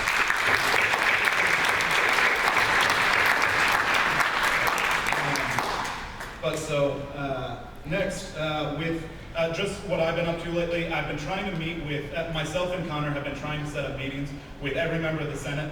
If you haven't gotten one of those meetings, it's because there's like 55 of you, so it's a slow process, and both of us are working on it, but there have been several of you that I've met with and heard actually really great ideas from on what we should do with the Senate going forward, and a lot of interest on different issues that you want to take up. So I'm going to be continuing to try to have those meetings and work with you on those. And again, if you ever have a question, always just come to me regarding the Senate. The next, one of the concerns I had, the reason that office hours have not been posted or I haven't sent out to a formalized office hours schedule to you of your expected office hour is because I've only gotten about half of the respondents on the doodle poll that I sent out. I just resent out that poll because I had heard from some people that you might not have gotten it or you might have missed it, which happens. But please fill out that poll because over the next it should have been done, I think, on my end and on yours a few weeks ago, and so now I would really appreciate if everybody could fill that out so that we can finalize that. From the Student Welfare Committee, which I sit on with members of the administration, including Dr. Gilbert and Karen Graciano, who's in Student Affairs as well. They actually expressed interest on helping, and I've said this in the past, but they've expressed a great deal of interest on helping us with sexual assault prevention, and we've been having ongoing discussions about that. They also actually recently, just this last meeting, expressed interest on also helping us with the textbook initiative. So, and I can give that information to both Chairperson Lim and President Price. But so, just so we know that the administration is very much behind us on this. And next, other than that, I believe the only other thing was I've had a deputy speaker, and he's actually really, really wonderful, and he's been trying to meet with some of you. He's been in meetings with me. He's doing tremendous work. He's represented the Senate in the executive committee already for a time that I was not able to be there. And from what I've been hearing from exec members, he's done a tremendously good job. So just, I am ecstatic that I found such a magnificent deputy speaker, although now I've thrown him into a situation where he has to handle the Senate and a piece of legislation without too much getting his feet wet with it. Because now I'm going to go into the second part of my report, I guess, which is a piece of legislation. Point of information. Yes. Yes. Because it was on the I know, it's rare. It's very rare. But okay, so sorry, flustered me. But going to the point of what I was just generally saying, and hopefully we can make this quick so that we can, I don't know, talk to him more. So what I've been trying to shift the Senate leadership towards was a more proactive and leadership type role. The Deputy Speaker takes point on policy to a great degree for the Senate and working with the Senate, as well as parliamentarian has a greater role in enforcing the rules and advising on matters such as that. And as such, the administrative part, which takes up a great deal of, it's not a great deal of time necessarily, but it takes up a great deal of attention, attention that I think is better spent elsewhere for the Senate leadership, so that we can actually spend more time working with the rest of you on the issues that you're concerned about. You didn't give me permission to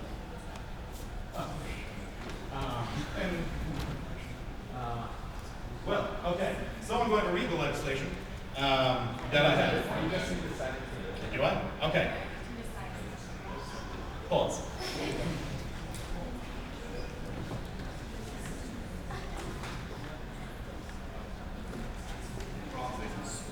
Also, this is making my point so well right now, I swear to God.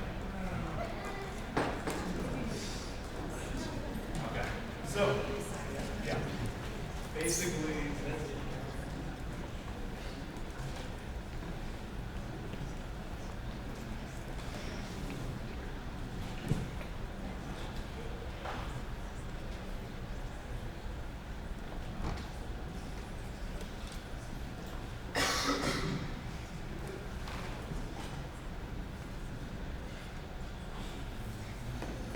sorry.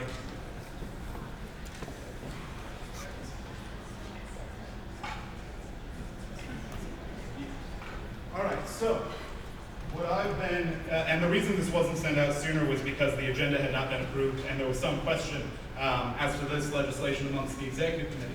And so for this legislation, it is intended to create a position, either temporarily because it is entirely up to the discretion of the Senate, for the position of Chief of Staff to the Speaker.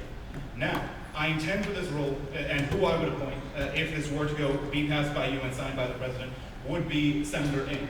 And the reason for that is because he is the former Deputy Speaker who was very, very well versed in handling a lot of these administrative things, including the technology, which I have had problems with including placards, minutes, agenda, printing legislation, all of those things that I think, from my perspective as the Speaker, have seen an area where there could be a great contribution made by somebody with his experience and his just constant role, constantly positive role within this organization to fill.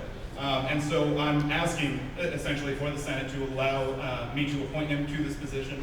You would pass this legislation. I do not consider this that controversial of an issue, and I think I have heard some concerns that it would be potentially redundant or that it's unnecessary for this role. And what I say to that is that I am recommending this to the Senate because it is something that I see as a need to make these meetings go more efficiently, to have an ex officio member of the Senate leadership who was experienced in both the old ways of the way that the Senate operated, while also having a Senate leadership that is very much into the new ways.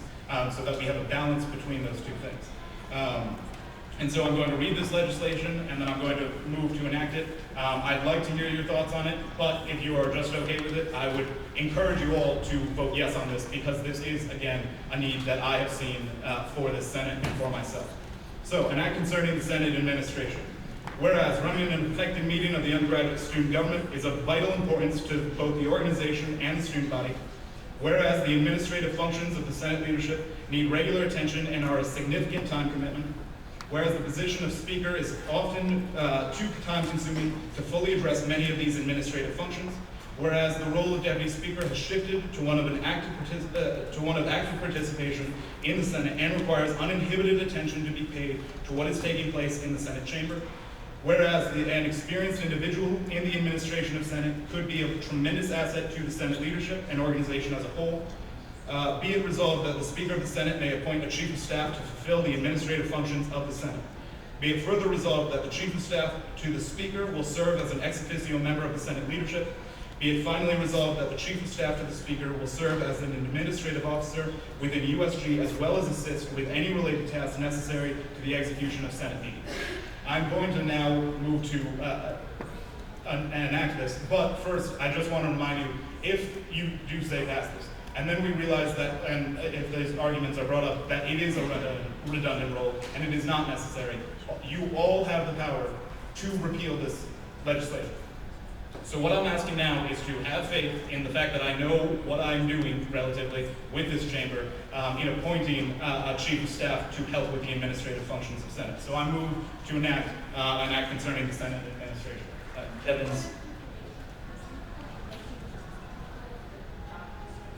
Oh, yes, the job description. The job description will be brought up after I attain the Senate. Kevin's motion to enact this legislation. Is there any seconds? What information? Oh, that is me. I am the sponsor. Yeah, so I will not be chairing the meeting during this, so I'm giving it to Connor, which already is doing pretty well. Yes. Don't you need 2 sponsors? No, you need 2 sponsors for a legislative request. You need a single sponsor for any piece of legislation. All right, Is there a second to that motion? Second. Senator Bloom. Are there any questions? Seeing none, we move to debate. Is there any debate? There was a question. Oh, I'm sorry. I'm broad. Senator. Have you seen the job description? Yes.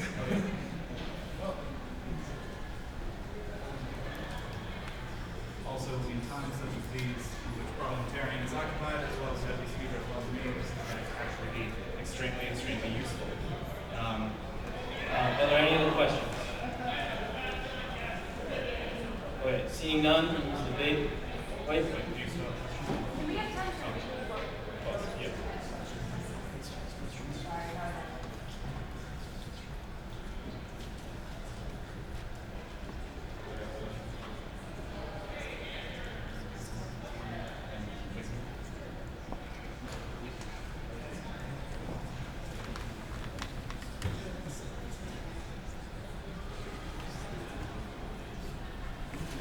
Is everyone all good? Ben.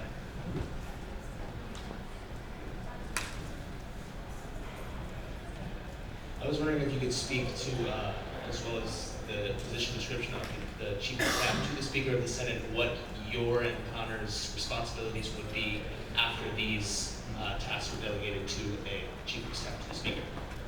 Well, the largest role of the speaker is largely, it's actually generally in the abstract in the way that it's written. The primary role is to communicate with senators, train them on legislation, as well as communicate any of the views of Senate to the administration, to the student body, and beyond that. So, for instance, pretty much everything that I've been doing now is the bulk of it has been the operating the Senate leadership. I've been meeting with senators, I've been training senators on the Constitution, bylaws, as well as working with the administration, being in meetings pretty much 24/7 in regards to things that the Senate has been interested in pursuing. So, as well as Connor most of the administrative tasks that are going on have not been fulfilled by, or they have been fulfilled, but they haven't been fulfilled by Connor. And he's taken the role of being able to be a policymaker, as well as taking an active role in speaking with the administration and speaking with you as he set up meetings himself with members of the Senate. And so it is essentially most of the responsibilities, most of what you've seen me do is actually almost all of it is still going to be around. I will still be crafting the agenda. I will still be making sure that everything is taken care of. And most of these things, it's more of assisting me with them. The buck stops with me on any of this in the same way that Justin, it stops with Claire. But it is a larger role. The speaker, the deputy speaker are larger roles than administrative ones. So our time will be as consumed as it is now. Senator Cormier.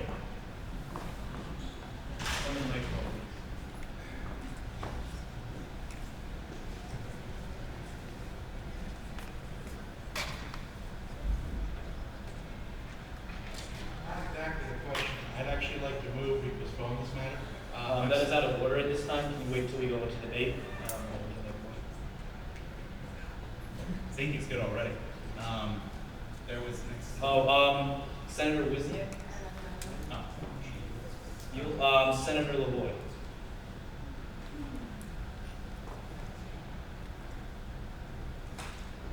I'd just like to know who who currently takes care of all these issues, / who has taken care of these issues in the past, and why is it Senate meeting become an issue that we need to appoint someone to this position now? These things have been handled actually entirely by myself for the duration of this semester. The reason that this is coming about now is because of the shifting role, and with the amendment to the Constitution made last year, the Senate leadership and those who make it up have shifted significantly in what their role in leading the Senate actually is. Where Speaker and Deputy fell more into an administrative side before, despite the Speakership and the Deputy Speakership being the head of the largest branch of the organization. The Senate leadership is now taking the active role in leading the legislative agenda and leading the Senate, rather than playing that more administrative role. I can also yield to Colin Ng if he has. The person who handled this all last year was me. So this would just be continuing things I did last year. Thank you. Hold on. Senator Hines? Sure.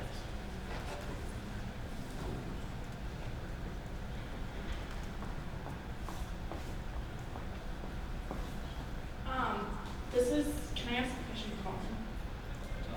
You can ask it to me. Okay. Did Colin apply for Deputy Speaker? He did, but we believed in, I think we had different interpretations of the role. So, my question is, Colin knew what the responsibilities were. He knew how to do them. You could have added on things that Connor is doing right now. And I guess my question is, if Colin was qualified and knew he could do these things, why not just appoint Colin? Yes. The reason for that is, like I've been articulating repeatedly, is that the Deputy Speaker is a very, very different role than it used to be. It used to be, and none of you have seen that, because he has been active in debate, or not debate yet, because it's been one Senate, but he has taken an active role in actually creating policy, and actually having meetings with administrators, and in taking a larger leadership role. Connor is in effect the head of the new Senate. The reason that the new Senate in terms of the younger members who are new to this organization, where he has insight into that I do not, and Colin would not either. And so I think I was trying to take the role of Deputy Speaker and change it to one where it was one where they had greater access to working with new members of the Senate based on their own experiences and the experience that they inherently had and the leadership skills that they had. And while Colin was is a tremendous member of this organization and had all those skill sets for the administrative side of things, I did not believe that going forward it was in the best interest of the Senate or in the best interest of the Deputy Speaker to fill an administrative role when they're in effect second in command to the most powerful branch of the organization. And so I think it was mostly in the shift to Deputy Speaker being a larger role was because of the importance of the actual position and how I think past speakers had not recognized that or had not fulfilled or allowing their members to take that on. And so Colin was not appointed Deputy Speaker because we had different visions for the organization. Connor had insight into the new members and what they were experiencing. And I thought that it was a better scenario to appoint somebody who was a newer member, who could have that perspective and have those leadership skills to fill the role of Deputy Speaker. Chairperson Conboy. Comptroller Rana.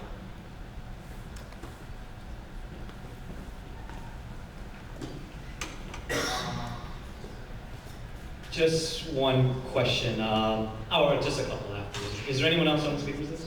There's Bennett, but he's already spoken, so. All right, cool. So my first question is, why do you give the floor to Colin Ng earlier in regards to this? Because I intend to appoint him. And the follow-up question to that is, are you creating a position for the person? I didn't ask that question. I realize. However, I'm going to continue because I have the floor, so I get to. I think if there's a concern for me creating this position because of a person, it was not created because of a person, it was created because of problems that I had seen that we had a discussion and I saw somebody who was able to address it. You're out of order. This is a debate point that you're doing right now, and you aren't answering a question that was asked. I recognize the chair's ruling. I lost my train of thought. Got it. You mentioned that the deputy speaker is working on policy Would you be able to gauge into exactly what he's been working on currently? Yes. He's been working with Domenica Ghana, who's actually not here today. She was unable to be here. But he's been working on particularly taking point on changing the rules, or looking into changing the rules in terms of residence areas, which is a major point of concern for, it's been expressed by numerous senators here. Next caucus, we will be actually caucusing on community standards as well as Senate rules. And so that is a point that he has been working on actively. He's also worked with Steph Sponzo on helping to organize some of the larger outreach, or also he's been serving on the promotion and outreach committee. He will be a regular member of that, by the way. But he's also been working on a whole range of other things and communicating with the new senators. So that's what he's been doing in terms of policy, in terms of activism. And he hasn't had the opportunity to enter debate because it's been a single Senate. But I expect him to be doing so in the future. Okay, then my last question is, just given the administrative responsibilities of this Chief of Staff of the Speaker of the Senate, and given the enumerated responsibilities of the Deputy Speaker, what do you intend to do onwards as the Speaker of the Senate? Onwards, I intend to be doing all of the same things that I'm doing now. Like meeting with administrators, like working with every single member of the Senate, like helping senators craft policy, like taking what they have asked to be interested in, trying to give them as much information about that as possible, including the community standards issue, including the creation of, or the policy in terms of residence hall policies, trying to give that as an opportunity so that every senator can take up the reins of what they want to do and what the interests of their constituents are, and actually follow through with that. Thank you. Thank you. Chairperson Kugler, I'm sorry.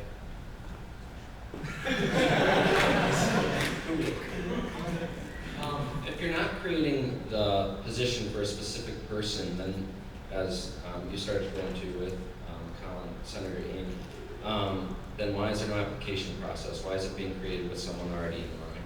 It's being created by somebody in mind because, as is written with the legislation, it would be essentially, I would see it as folly to pick anybody else. It was not the flaws in what I saw was happening in terms of the actual execution of Senate were things that I had seen beforehand. It was through a conversation with Colin in which he articulated his skill set in terms of these things that I saw the combination of the two and realized that if there was somebody to actually do this, it would be him. So yes, it was after I had seen these questions or these problems with the actual execution of Senate was when I realized that this would also be something that I wanted him for. And in the same sense, actual applications for positions is not a universally done thing. It's at the discretion of the chair. In the same case as you did not hope to open up your committee to vice chairman applications, same with funding board, same with student development, which I believe didn't open up for applications, who originally did not, but Nishant Patel was originally supposed to be your vice chair last. Yes, well, you originally intended to not. And so what I'm saying with that is that the original point that I'm making here is that it is the discretion of that chairperson to appoint who they choose for that position. Okay, is there somebody else in the speaker? Can I ask a problem? What's that? Can I ask a problem? There's other people on the list. Yeah, chairperson. I think all the issues you're talking about are great that you and Deputy Speaker, wow, all you've said is your name about 1,000 times and it just left my head. Macbo. I know. Alright. But I think that's great, but I think why isn't the bulk of that work going through committees? Bulk of what? The bulk of work regarding textbooks going through ACT affairs and legislation, external resident halls, which Kaylee's Times Committee works on, and then sexual assault, like we're going through that. So I just think the bulk of that work is on committees. So I'm asking you, what work are you guys doing that's so much more than what committees already done? Well, particularly with caucus, there was interest expressed from a whole range of people from different committees in which there was actual concern about essentially these issues that were larger issues that no one committee was taking direct point on for the larger concept of it. And for the greater understanding of the Senate, we were bringing, first say, in particular, the caucus that we're going to be doing next week, was because people from across committees wanted to know more about this. for, say, the master plan. That does not fall into any one committee. And so myself and Deputy Speaker McNamara, several senators, all went and discussed this, as well as teaching those, or explaining to those senators the different ways that we can work with the administration on these things. And so that question kind of goes to the heart, which is actually good that we get to address, of why we have the Senate as a whole. The Senate as a whole has the final say in all of these matters. Committees do this more specified work. They do the meat of the organization. However, it is the Senate as a whole that is the direct representative body of the whole, and I have no idea what the hell is going on over there.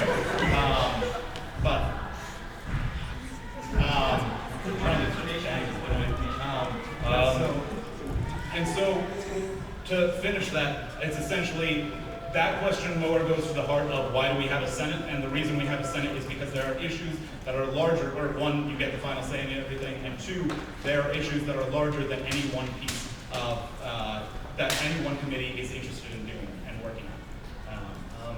Senator Terpstra?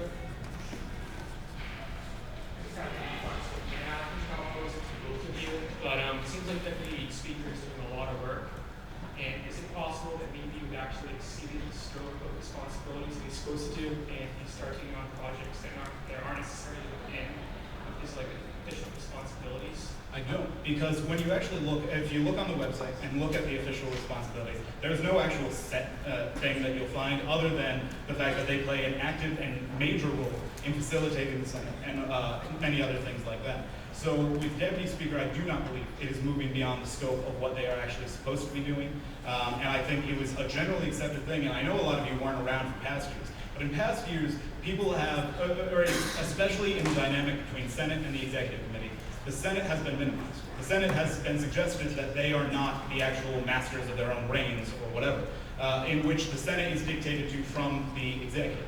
And so this year, and I was trying to address many of the concerns that had been expressed around that, in which the Senate was minimized and the executive kind of dominated the organization. And so by creating a strong deputy speaker, which the constitutional amendment making it a stronger Senate leadership, was all designed so that the deputy speaker, the speaker, and the parliamentarian took on a much more active role in leading the Senate and what they did. Can I do a follow-up, Mr. Speaker, or Deputy Speaker? Or Yeah. Can. Do you think that because of the need for this administrative assistant, that maybe you've actually created a too strong deputy speaker? You're doing too much stuff to work on, maybe you need to lessen his load a little bit so that you can do the administrative work too? I don't, because based on the conversations I've had with him and the 8 others that applied for the position, I saw that there was an opportunity where he was able to fulfill the total job of a senator while also fulfilling the complete job of a strong member of the Senate leadership in leading the Senate. I do not believe I've stretched him beyond his capacity. I would think he would agree with that because he is extremely capable. He has been doing a phenomenal job. He's chairing the Senate meeting almost flawlessly, which is not something that is usual. So I think I picked the exact, precise deputy speaker to fill the role that the deputy speaker deserves to be filled by. Senator Petrone.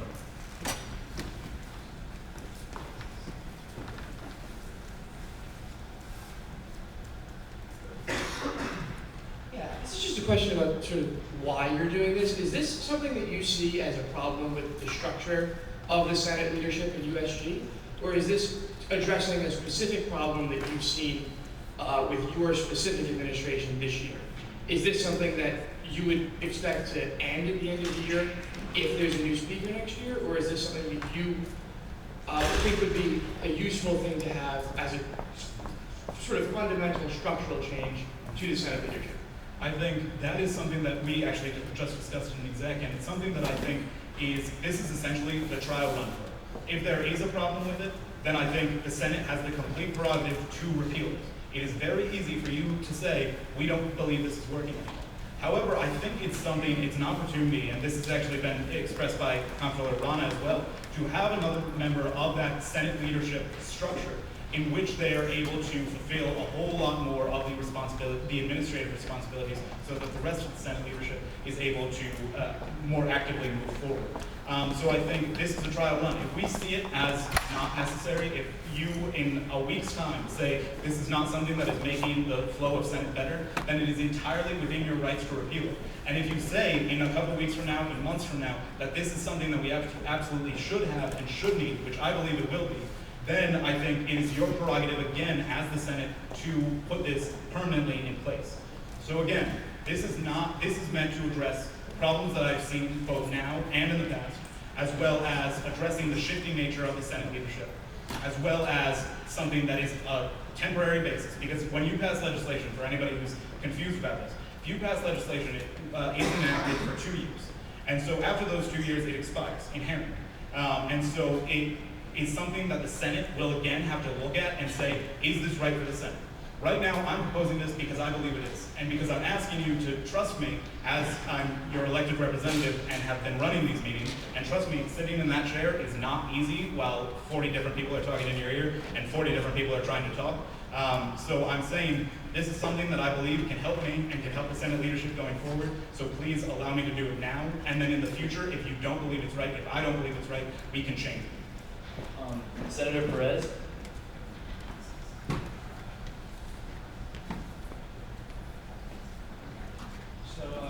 As a new senator, a lot of us, or at least I, had to ask a few questions to kind of catch up. So this question is going to be a little basic, but so this position has been created, or you would like to create the position because of the role changes for the speaker and deputy speaker.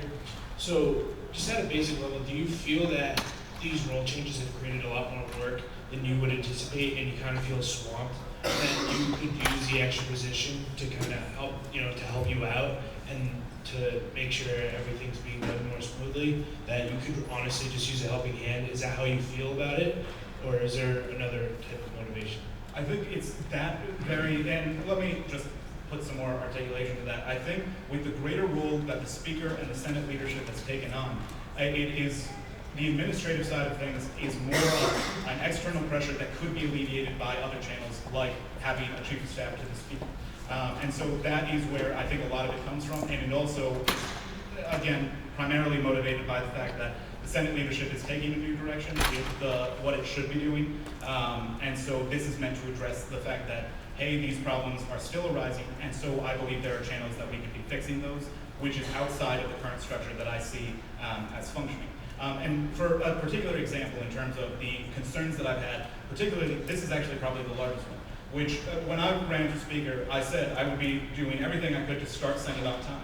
And part of the problem that I've realized, now that I'm in this position, is that there are 1,000,001 things to do to set this up. There are 1,000,001 people that are asking you questions while you're trying to make sure that this is all set up. And the computer, the running of the computer, the legislation, the roster, everything is all 1,000,001 factors during the order in which I'm not. Kevin, you're out of order because you're getting into a debate. You are going way too long instead of. The chair gets to rule on it, not the parliamentarian, I'm sorry. Well, you step down because. I know, I'm asking for the chair of this meeting, which is the Kevin, can you just wrap it up just real quick? Yes, I'll wrap it up there. I believe this is absolutely necessary. Point of order? I think in this question there, this proposal, I think there's a way to address people in a polite, orderly manner that would get your point across better. And this goes for everyone across the board, but in the beginning and even now, it really has inhibited my understanding, this going back and forth, being rude to one another and not talking to people in an appropriate manner. And I do not think that is an appropriate way to conduct this Senate meeting. I would agree. Hold on. I would agree. Can we just please, going forward, try and direct your questions more based on the policy itself? And so, next in is Chairperson or Senator LaVoy. Okay, Senator, please. Or did I mispronounce it? You're on the speaker's list for questions.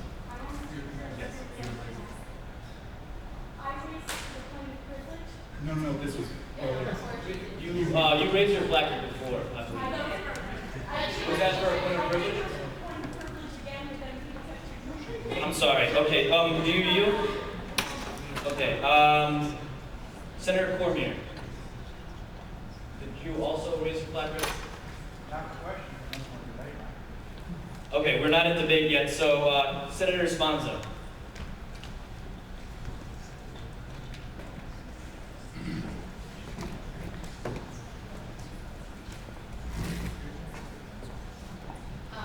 Hi, forgive me, but I feel as though, well, no, I will phrase this as a question. Do you feel as though between the three members of the Senate leadership, the parliamentarian, the deputy speaker, and the speaker, all of these roles, which I feel as though have been previously filled extensively and adequately by just either the two members or the three total members, now that they can't be, and that I'm just wondering what has changed, and that between the three of you, why it can't be done as is.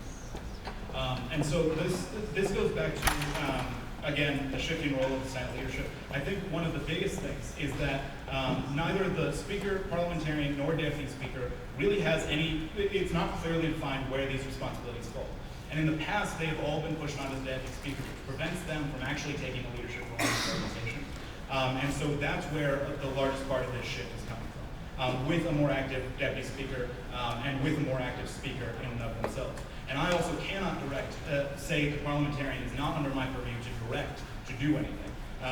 The parliamentarian reports based on Senate rules to the speaker, but I do not have authority to direct her to do anything besides this. So these responsibilities are not the parliamentarians, are not the deputy speakers, and so what I'm saying is, in order to move the deputy speaker and the speaker into a place where they can more actively work with the Senate, this is something that I see as an absolute need. Yes. Is there any way we can pull up on screen the list job descriptions of these three positions so that we will have clear up a lot of confusion and save us a lot of time for people picking what they think these jobs are, if that's possible? I'm going to pull up the Constitution from the website, so that just means I'm not going to have this position description that's up there right now, up there the entire time. I'm going to go to the position descriptions. Everyone's okay with that? Is everyone a unanimous consent? Okay. I'm just going to talk to them. Can I ask a follow-up question? Yes. Do you feel that it would be easier to simply ask the parliamentarian or adjust the role of the parliamentarian to be able to fulfill that role as opposed to creating an entirely new role, which invents the problems of having to decide whether that role will exist the following year and who should apply, who should have it, and if there should be an application for it, which I feel there should have been, and also I just feel it would be easier. So why is that not a possibility? The reason that for the parliamentarian side of things, I think in discussions with Eliza, we knew that she would be helping to facilitate running the meetings through keeping the legislation up, keeping the computer going. And with that, the reason that I wanted another person, particularly Colin Ng, was because he had the express experience of setting it up beforehand, making sure it was all going to run smoothly beforehand, which none of us actually had direct experience with those old administrative functions, as well as making sure the placards were up, making sure that the legislation was printed afterwards. They don't fall into the scope of the responsibilities of the parliamentarian, which is a largely a role that's more of overseeing the rules being followed by the Senate. And the deputy speaker, it also does not, I would not say falls into that purview for other reasons that I think I've explained thus far, unless you'd like to. Yeah, just quickly. Yeah. We have a lot of- So just to understand, between the two of you, out of 24 hours of the day, entirely neither of you together are able to complete all of these tasks which previously have been able to be completed. We are able to do it. And so, which is something that I don't intend to suggest otherwise. The reason that I believe this could be better performed was because the express attention of an individual would be given to these things, so that it wasn't a scramble at the last minute, because we are both, myself and Connor, crunched for time very, very regularly during the day because of the larger roles of the Senate leadership, as well as classes, as well as a whole host of other things. And so, because I didn't want that scramble to continue going forward, because it was a time crunch, we were able to do them, but it was not as efficiently as I believe should be done or that the Senate deserved. So that is what my perception of that is. And again, it's a perception from the person who's actually doing it, which I cannot stress enough to the rest of you, because this isn't me trying to just make up a position and whatever. It's because I see a need based on my experience in this role and based on the roles that these are, and said I want to address that. Thank you. Just a note, some of these questions are kind of getting into debate, so if you have questions that are more focused on debate, can you just please wait until that period of time and go ahead. So next is Chief of Staff Clark.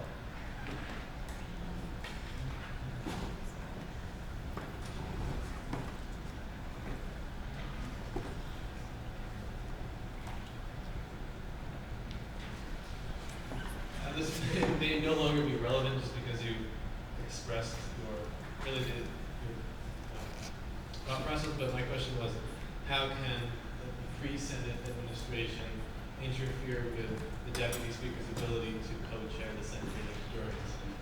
That was, and I agree with, to a certain extent, the direction of that question. It does not inhibit during Senate activities of the deputy speaker in terms of official capacity. However, during the Senate, the deputy speaker has to essentially be as prepared as the speaker to get anything done in this meeting. They have to be aware of everything that I have to be aware of. They have to be prepared on all of it. And so part of the reason that the deputy speaker is inhibited as of now, even though he's, again, doing a phenomenal job, is because there's a scramble right beforehand, and then we're not as prepared as we could be if there was somebody else who was directly focused on making sure this all happened, taking care of it beforehand. Next is Senator Cognato.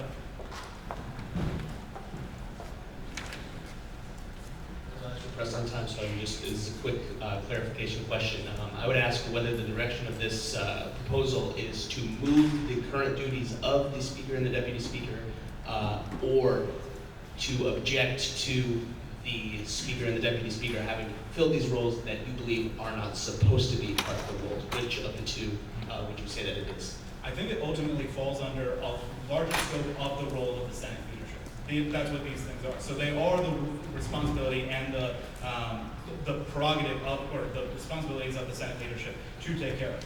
And the reason that this is, again, and I don't want to beat a dead horse, that we're moving, I believe that this is the best course of action, is so that there is a specific agent put into place where they are able to assist the Senate leadership in all of these functions and all of these responsibilities. We will still, the buck stops with the Senate leadership and with me, and so we will still have a role in doing all of these things. It is simply, we need help on it, or I believe that we need help on it so that we can run a more effective and smooth meeting and Senate overall for the long term. Next is Chairperson Johnny.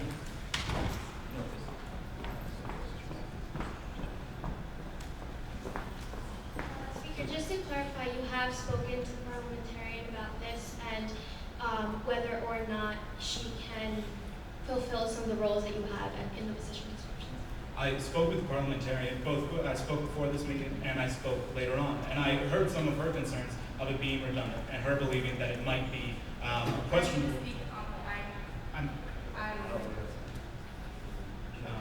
Point of order. So, Point of order, that's not what I said. I'm sorry, that's not a point of order. It's speaking on behalf of you, you can't lie to Senate. I'm not, also, it's not a point of order, but. Whatever it is, you can't lie, you can't. Okay, She expressed concerns too about this, as I just said. We also spoke several weeks ago as to the way that the Senate leadership would operate. It came down to running the Senate during the Senate, and where a lot of that, as well as communicating to both of them, of preparation of Senate beforehand, which I did speak to both of them on. And so this question about whether or not we should have another person who is more specifically focused on doing this came about because even despite those concerns, I still believe going forward that it is an absolute necessity to have somebody that's able to assist the deputy speaker and parliamentarian in making sure that these things happen in a timely and effective manner before the Senate. Can I follow up? Yes. So the Senate leadership believes that there is redundancy in this position, however, still feels the need to create it? The one member of the Senate leadership does feel that there is redundancy that I have been made aware of. I will not speak to the deputy speaker because he's chairing, and so I can't give his position on this. However, what I would say is that I'm taking this from the perspective as the overall, the Senate leadership does come down to me. And so a lot of these concerns are being faced by me, and that's where I see this need coming from, because I'm the one actually in the job that understands the way that this is going. Okay, thank you. Chairperson Hines.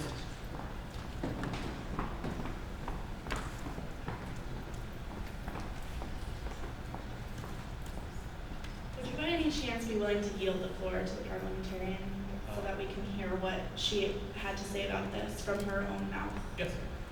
I yield. Yield the floor. Recognize the parliamentarian.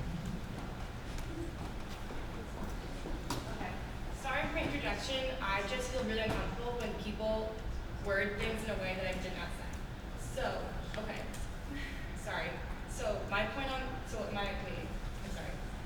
So when he asked you what did you say? So I think Chairperson Johnny asked what your reaction was, or if you could those rules. What was your answer when you kind of So my answer to this was when I was presented with this idea was that I don't think it is necessary because the 3 people that are already in the Senate leadership are able to fulfill these duties. They wouldn't, because this is my second year in the Senate. This is McEnboe's first year. So proper guidance and working at the King still, because it's still a new Senate leadership committee, so to speak. There would not be a problem fulfilling these duties without a chief of staff to the speaker. It's been done this way in the past and there's never been an issue. It's just a matter of making sure everyone's aware of the way to do it. Therefore, I'm not in support of legislation, which is what I expressed before meetings. All right, Chairperson Kennedy.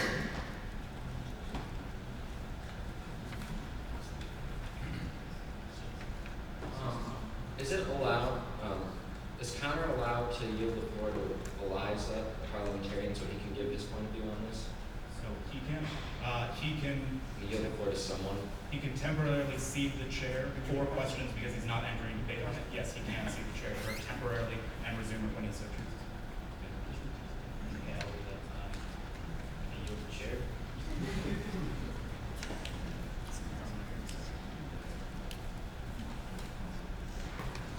I would just ask if you concur with Eliza or if you have a different opinion with what your opinion is on that. My opinion is on it. When Kevin told me that I was going to be deputy speaker, he told me what my responsibilities were going to be. And so I'm just acting on what I've been told and what I believe personally should be the responsibilities of the deputy speaker based on what I've seen of USG so far. I was not in USG last year. I can't speak to how it was run last year. So honestly, the scope of my opinion falls on what I've done so far and what I'm going to do. So, thank you. There is, the way it's written in the Constitution, oh yeah, do you want to, Rashida has the Constitution. If you have your binders, you have it, just so you understand what it is.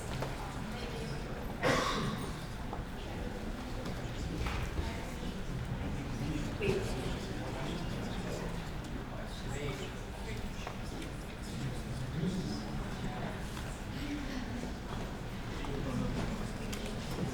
Okay, so right now we need to get to debate. So there's no one else in the speakers list right now. We had to stop taking it.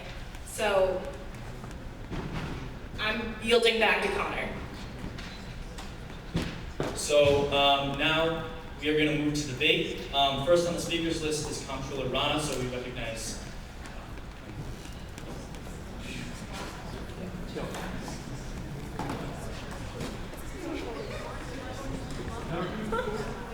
Okay, so this is what I'm clearly going to say. Can you guys pull up the agenda?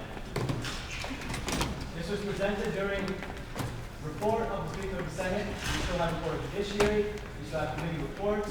We still have new business where we have a tier 2 organization waiting patiently to be taken care of. So I would like to recommend, I would like to entertain a motion to lay table until new business so that we can make sure that our reports get done and make sure that a student group that has been patiently waiting can get their money or not get their money. But we should rightfully decide that before having them have to go through all of this, because that's not right for them. Okay. So convoy motions, Sponzo seconds. So was there any questions on that? Seeing none, is there any debate? So now we can vote. All in favor, say aye. Aye. All opposed? Abstentions? So that is the table. So next we move to reports of the, we're going to move back to an act concerning the emergency funding for the American Society of Consultants Pharmacists Yukon chapter. Can I? Yeah, they need to be taken care of because they've been waiting here for quite a while. So can we have unanimous consent to but we're still gonna do it.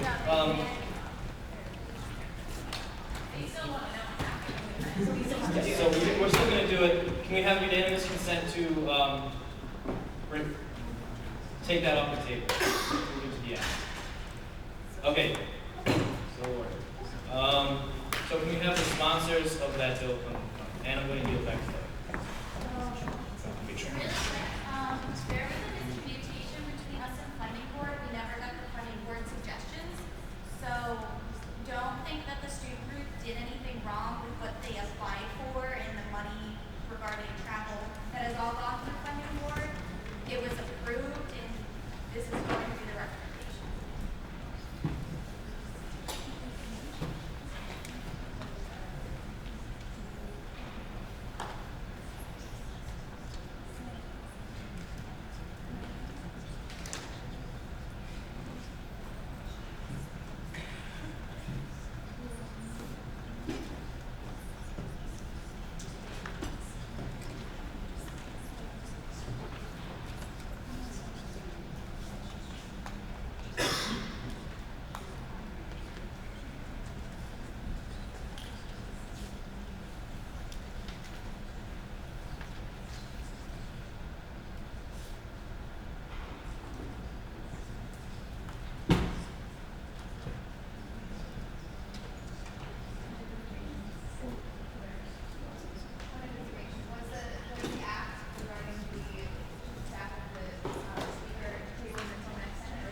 Table until new business.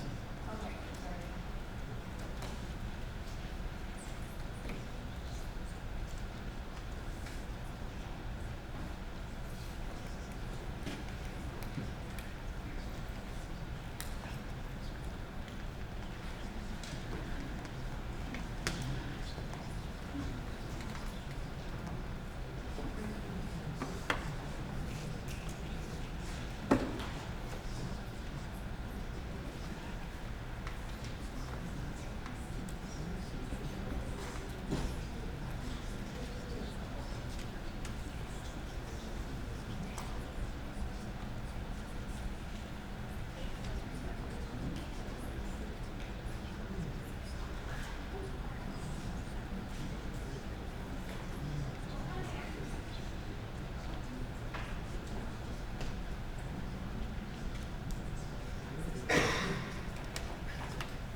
They're amending right now, so we're going to go into recess for 2 minutes so that they can finish amending. Oh, Jesus, never mind, I withdraw that. So, we're going to go directly into, she's going to introduce it and introduce it as a new motion.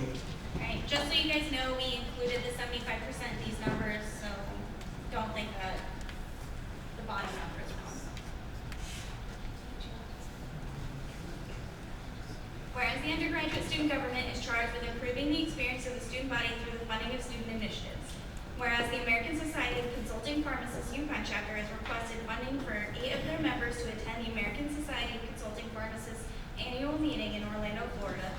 Whereas the American Society of Consulting Pharmacists wishes their members to have opportunities to learn how pharmacists can improve the quality of life for older persons, encourage members to meet current geriatric pharmacists to learn about their career path, and to represent students from the UConn School of Pharmacy. Whereas the total cost of airfare, which is subject to the Category D funding cut of 75%, is $1,291.20. Whereas the cost of hotel accommodations, which is subject to the Category D funding cut of 75%, is $675. Whereas the cost of transportation, which is subject to the Category D funding cut of 75%, is $243. Whereas the total cost of registration, which is subject to the Category D funding cut of 75%, is $594. Whereas the above-mentioned initiative has been funded by USG in the past. Whereas the above-mentioned initiative has a high likelihood of success and bears clear merit to the student body. Therefore, be it resolved that the undergraduate student government allocate $2,803.20 for the above-mentioned initiative of the American Society of Consulting Pharmacists Youth Fund Chapter. Is there a motion to enact this legislation? Oh, yeah. Motion by Bergman. Are there any questions regarding the legislation? Is there any debate? Senator Byrd.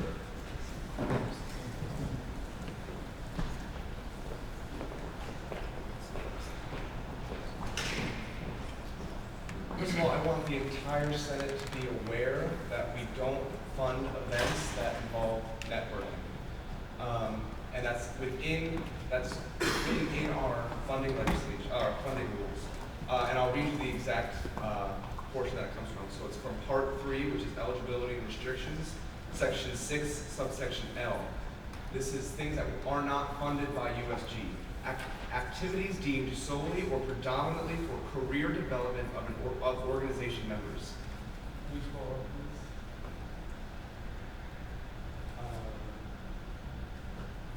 So in the third whereas clause, it says, encourage members to meet current geriatric pharmacists to learn about that career path. Activities deemed solely or predominantly for the career advancement of organization members. We should not fund this. It violates our funding policies. Next on the speakers list is Senator LaVoy.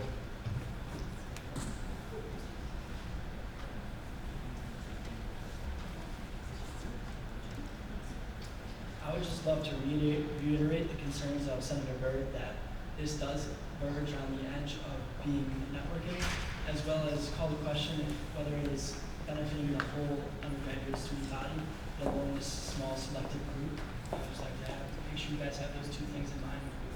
Thank you very much. Next on the speakers list is Senator Bergman.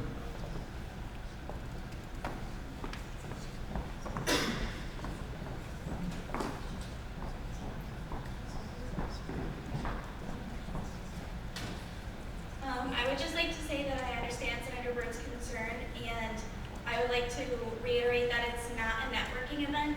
Networking is you're going to a place to meet other people, to potentially get a new job or anything like that. They're UConn students who that are in a club, and this relates to their club, and they want to go on a trip to learn about it. USG sent members of our organization to Cosville last year. USG funded a trip for the history club to go and see a historical site. It benefited those members of their club, but also has clearance to the student body in the fact that we are here to support and enhance student members, the members of our student body. So I'd just like to say it's not networking, and it does, like any other thing that we fund, like we fund skydiving team, it is still the same kind of legislation. We have information on at one point you mentioned content where it's free and we don't follow our funding policies. Like we're in Parliament. Okay, well, we fund other student groups as well to go on trips such as this. A lot of student groups go on car trips. I know Parth has part of a dance team where he also went on a large trip to go do that, so it happens. You're out of order, Dan Byrd. Please stop. Chairperson Johnson. I'm sorry. Good.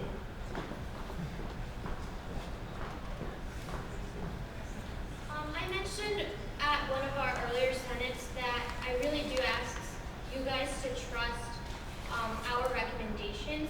I've heard 2 appeals so far. Basically, a majority of the appeals that I've been to have been because we've denied networking and career advancement events. We are well aware that we don't fund career advancement and networking events, except I have personally talked to the group. And the objective of this particular event is not to network, is not to find a job, is not to find an internship, but to learn about the field in which they're interested. And something like that is what we do fund, and it's the reason we fund. Is so that, and this directly relates to this group's mission statement, which is something else to recognize. So the nature of this trip, while it can be interpreted as networking, is not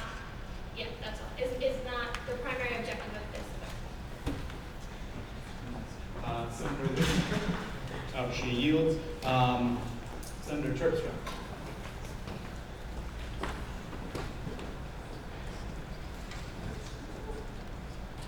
While I agree that this trip is mostly an informative thing, it can be interpreted as networking, and I think that the line has been crossed. It's too blurry to tell.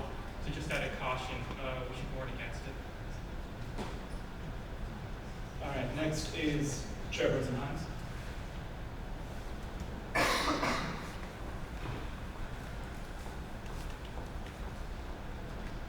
So just generally, this has kind of been a very energy-filled night. I guess that's what I'm going to call it. And I would hate to see a group lose out on an opportunity because we're heated ourselves. I would like to just reiterate Chairperson Johnny's point that funding board, we should trust funding board. We normally trust funding board on everything else that they present. Generally we do.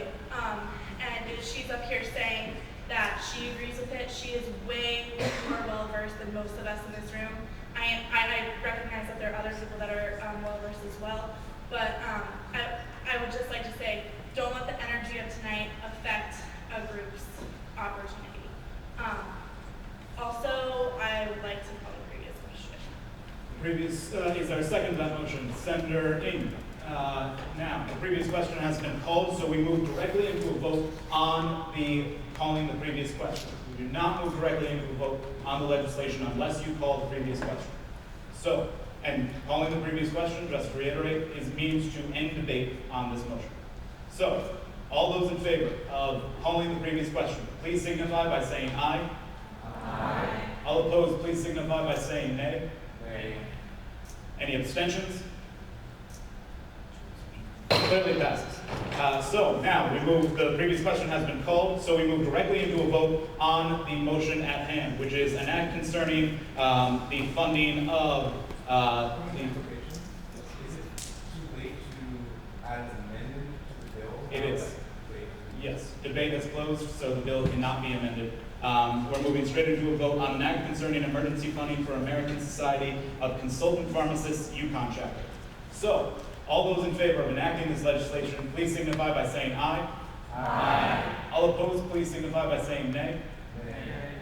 Any abstentions? Clearly passes. Congratulations to that group. Congratulations. All right, now we move into report of the judiciary. Chief Justice Blue.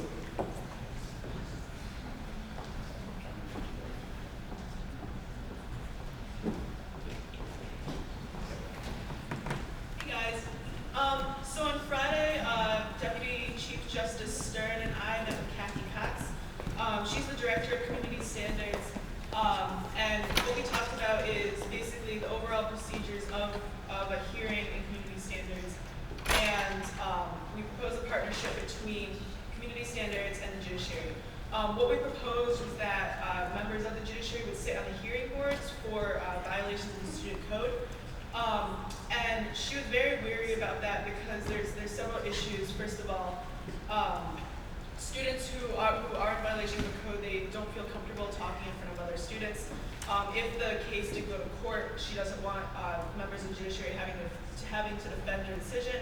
And also she was worried about the turnover rate because the turnover would be very quick, and she wanted more continuity. She did support the partnership between USG and community standards, however. What she suggested is that we work with student organizations within student activities instead.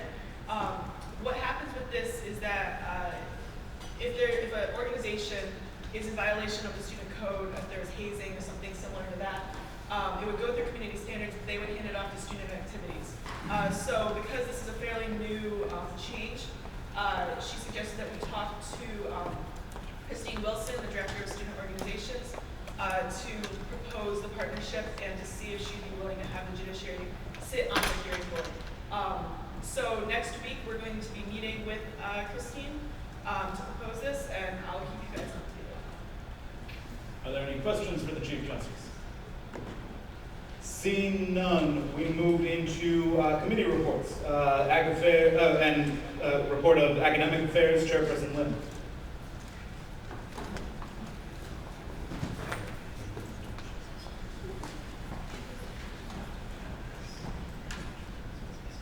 Good evening, everyone. Quickly, the student admin system initiative is still going on. Senators Gopal and Chindu are still collecting pros and cons lists to turn into UITS. Now is a good time to compile this list because of the usually high traffic around this time of year on the system itself. So far, no huge upwards lately on it. It's a good sign. As for the library, I would like to confirm that since Sunday night, it's been open since 2 a.m. We plan on continuing that into next semester. And another thing, December 1st to the 14th, 2 weeks, the library will stay open straight for 2 weeks. You can use this time for studying for finals, and the Academic Affairs Committee will be putting together events during this time to make your studying a little bit less stressful. And as for the textbook, first I just want to mention, if there's anything that's anything to do with lowering textbook prices, open source textbooks, I ask that each senator go through the Academic Affairs Committee. It's the way I believe it's supposed to go. You are free to come to our committee meetings at 6, and if you can't make it, please approach me or any of our members. Having said that, I will be and also I want to thank everyone for passing that legislation on urging the university to put together a committee to explore open source textbooks. I believe as a response to that, the Vice Provost for Academic Affairs, Sally Reese, has decided to put together a task force to explore the idea. Senator Byrd, President Price, and Senator Ryan, and myself will be meeting with her next week to discuss the issue itself and this task force. And more information will be coming out as details get revealed. And that is all for tonight. Thank you. Are there any questions for the chairperson? Seeing none, we move into report of External Affairs Committee. Chairperson Kugler.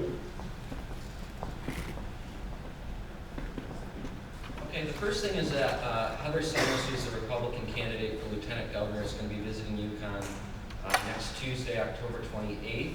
She will be meeting with members of the undergraduate student government at 2:30 in the afternoon in the business boardroom. We're going to go through a similar selection process because there are a limited number of seats for that meeting. So if you're interested, please email me by Friday night, and I'll give you up until midnight. But I would suggest that you email me right after this meeting so you don't forget. Let me know if you're interested in attending that meeting. We are working on putting together a community movie night, which will be Friday, November 14th. The time is to be decided, but as of now, we're finalizing our reservations for the Conover Auditorium, and that'll be open to the community and students. So if anybody's interested in attending that, please do. We would love to have large participation. We've been working also on our legislative agenda, which we'll be implementing in the spring semester. And as part of that, I have appointed 6 members to a sexual assault prevention subcommittee.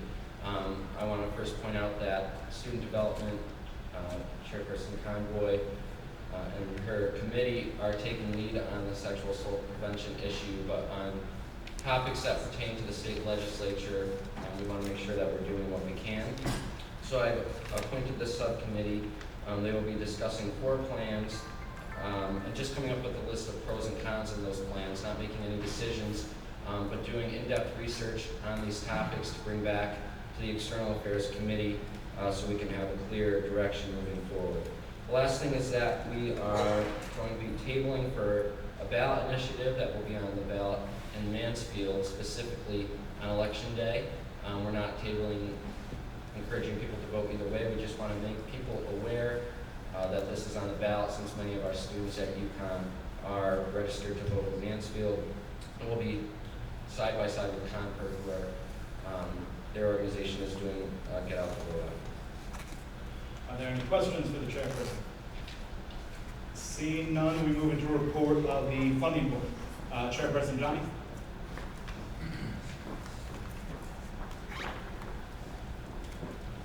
Hi everyone, I'll try to keep this short. So budgets did come in, and the funding board worked 6 to 7 hours on Sunday, pulling everything from the iDrive, which is completely out of the scope of our job, but whatever. We spent 6 to 7 hours Sunday as well as Monday and Tuesday. However, 2 days is not enough time to review properly 581 applications. And so I've decided that I did not want to rush it, and that next week hopefully we can call a special Senate if the speaker agrees, and we'll have them done by then. When I was going through them, there were some mistakes, and that's bound to happen when you have 581 applications. And I would rather make sure to take the time and take an extra week to do them properly so that we don't face problems going into disbursements. So that was basically my rationale behind that, and I'd really like to thank the funding board for working very, very, very hard on those. I am very appreciative of them for that. So the new deadlines for the disbursements, because we are pushing budget decisions off a week, I know these are just numbers for you guys, but I'm going to say them anyways. So the first deadline is moved to November 17th, the second deadline is December 19th, and the last deadline is February 2nd. The last deadline did not change, so just reorganizing the time in between. September 16th deadlines are also, basically all the decisions have been sent out for that. So that means all the funding that was requested for this semester outside of legislative funding, we have fully made decisions for. And also my last thing is that funding board did have the objective to be faces, not just names and pieces of paper, which is what we've been recognized as traditionally. And Chairperson Convoy had asked if she could use the space for my meeting next week, and we decided as a board that we'd love to give her the space, but attend that meeting as well, and kind of be at that meeting as funding board to show that we are involved and we do like to broaden our perspective and things like that. So that's all I have to report for today. Are there any questions for the chairperson? Seeing none, we move into report of the Student Development Committee. Chairperson Convoy.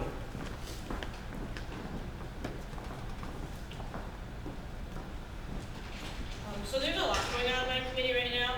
If you're interested, you can let me know. I just want to say a couple of thank yous. Jay Lynn of Humans of UConn, I really want to thank him for letting us help him on a project he was working on. We're co-sponsoring out with them, helping him reach out to administration and really popular professors. And that's really great of him to give us that opportunity to help reach out to constituents in a new way. Also for committees, the time lapsing will hopefully begin next week. Chairs, you guys will know before it happens. I'll let you know, making sure your committee looks on point. You don't have to be dressed up, but don't go in like your plaid pajamas. Next Tuesday, starting at 7, the member she had talked about, it's called Let's Put the Us in USG.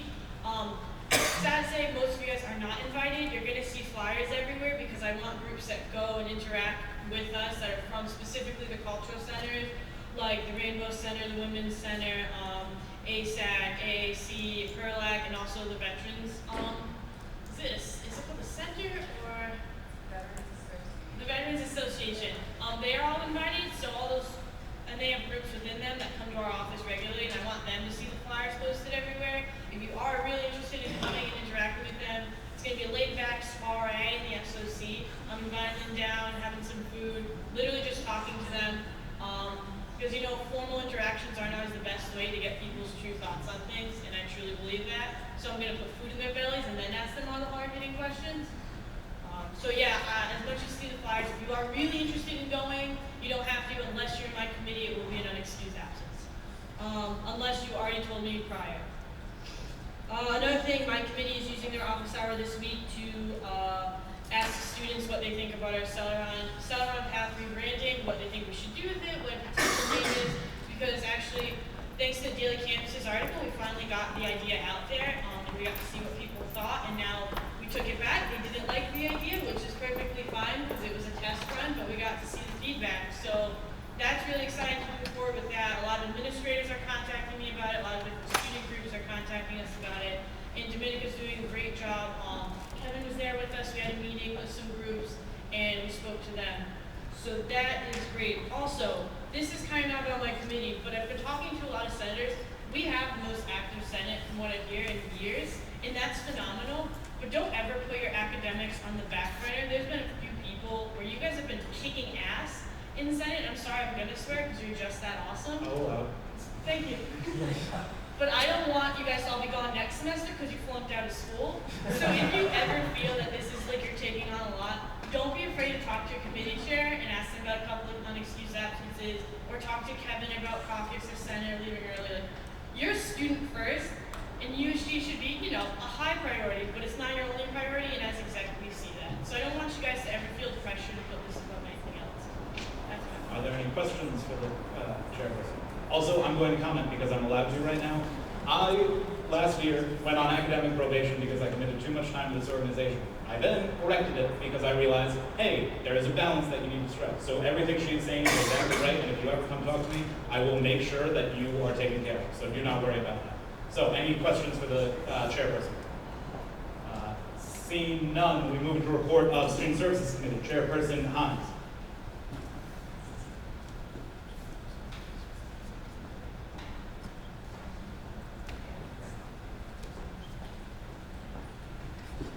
Hello, I'll be quick.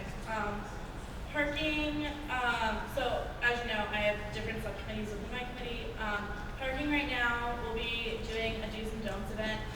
Regarding parking, there's a lot of misconceptions about where people can park, when they can park.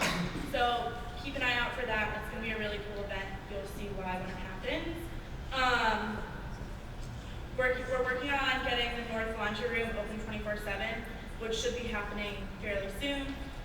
We'll be sending out a variety of surveys in the next couple of weeks. USG as a whole will be doing that, so please answer those and have your friends answer them. Take your phone around with your friends, have them answer it. It's a survey monkey, so it should be pretty easy. And also, if you have problems with Wi-Fi, instead of simply complaining about it, please call the help desk. They have to reach a certain capacity before they can get funding to fix the problem. So if they don't have that evidence, it's hard to get funding to fix it. So for example, I know people have been having problems in Garrigus. If you don't call the help desk and say, I'm having a problem in Garrigus, this is the device I'm using, blah, blah, blah, blah, blah, it takes a couple minutes, they're not gonna know that people are having problems. So if people do come to you and they say, wow, my Wi-Fi really sucks in North or really anywhere on campus, have them call the help desk to get that recorded, to provide evidence, to make the committee's job easier, but also UITS's job easier as well. That's it. Are there any questions for the chairperson? Oh wait, okay, sorry, this is one more thing. It's actually for EOC, but EOC Elections Oversight Committee is a closed meeting, but we are starting to meet.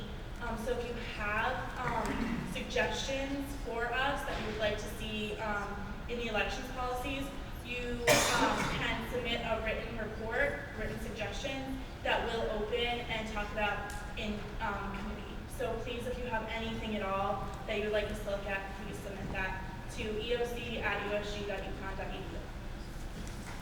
Are there any are there any other questions for the chairperson? Well, there was none asked, but all right. Seeing none, we move into new business, and I am stepping from the chair because it goes straight into debate on the thing that I was just talking about. So we're going to go straight into debate. All right. Please leave your placards up so I tell you to put them down. Point of personal privilege, can you please pull up the legislation? Yes. Okay, we're just gonna start this way and go around, okay? Keep your placards up, please.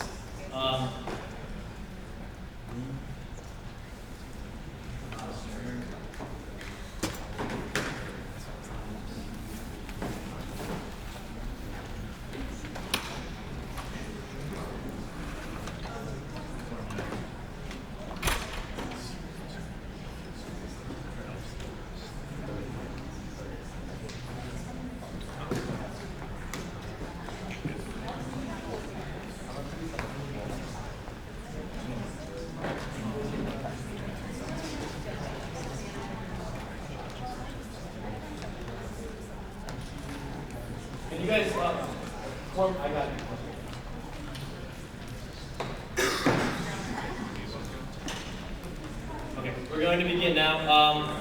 First is Chief Justice Blue. Point of order. The Yes. judiciary does not have speaking rights in debate during Senate. This is a constitutional issue. It has to be referred to the judiciary before the judiciary to make a ruling on it if it is passed. They do not have the authority to speak during Senate debate. Kevin, how would you refer it to them then? If it is passed, then you, I believe, by a majority vote, it will then be referred to them. Point of order. Claire? Point of order. I think that the judiciary should answer some questions. And again, Because there are questions about the constitutional. point of order, this is not the question period. Also, the judiciary does not have speaking rights in the Senate. They do not, based on the Constitution. It is extended to committee chairs and to, but it is not extended to the judiciary to create impartiality in the process. Okay, so for now, we're going to, since it's not question period, we're going to, we're just going to continue with the speakers list. So, and kind of go to the senators. We're going to defer to the senators first. So Hines, Chairperson Hines. I'd like to yield the floor to Chief Justice. Again, at point of order, that's not how it works, but the chair may rule on it. Okay, I'm gonna motion to suspend the rules, just to let Katie Bluen speak on constitutionality of this. Is unanimous consent? Okay, so ordered. Katie, you're so recommending. Sorry. Someone said nay. It actually wasn't me. Okay, wait. Who said nay? Okay, motion to suspend the rules. All in favor? Aye. All opposed? Abstentions? Okay, that clearly passes. Katie, you're so recommending.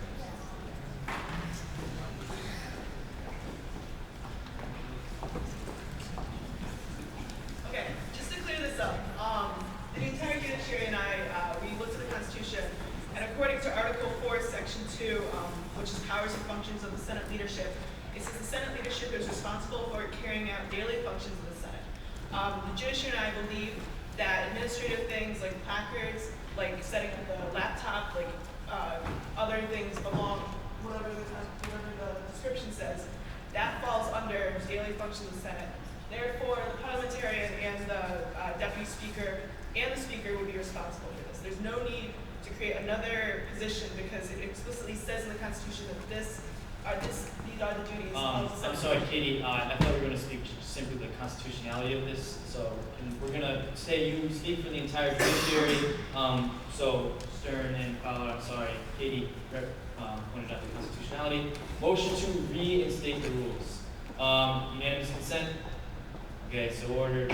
We're going to return to the speakers list. Chairperson Hines.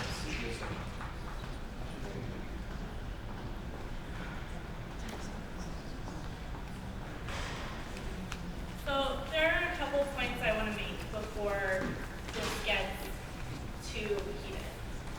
First of all, please take into consideration that we are talking about a person. This is not an arbitrary thing. Colin is a person. So please take that into consideration as we're talking about his position. We do not want to make him feel like that he's not important. And I think if I were him, that's how it comes across thus far. Colin, you're great. I hope you know. Second thing, I really like metaphors, so I'm going to kind of pose this as a metaphor. I think, in my personal opinion, the speaker and the deputy speaker are much like Senate's parents. They need to provide our basic needs. So when we're babies, we get food, water, and shelter. The administrative part that we're talking about is part of Senate's basic needs. We need those things to function. So going off on other parts of agendas, whether it's their own agenda or Senate's agenda, is fine. But first, we need these basic needs met. And they should be met by those two people or the parliamentarian. I also would like to say, and it's perfect because Ed Shane is actually here, he's not listening, but he's here, everyone mops the floor. We've had this statement, motto in USG for a while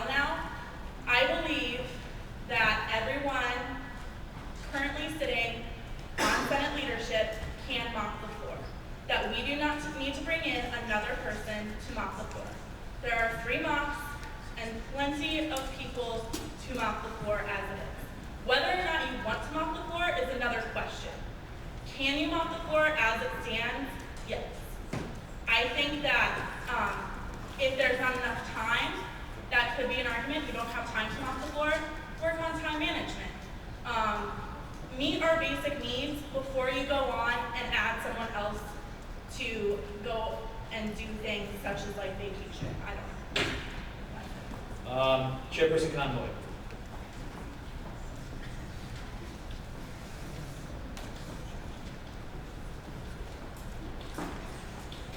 I'd like to point out that I think it's great that Colin offered to point out things that he has knowledge in. And one point that came up in exec was some of these things can be met in one meeting of just going down and helping format legislation, showing Connor what was done before. I'm sure if Colin offered to do this every day, he would offer to do it once. Also, I don't want an hour-long debate about a position, because that's not what the main point of USG is. We're not here to debate positions.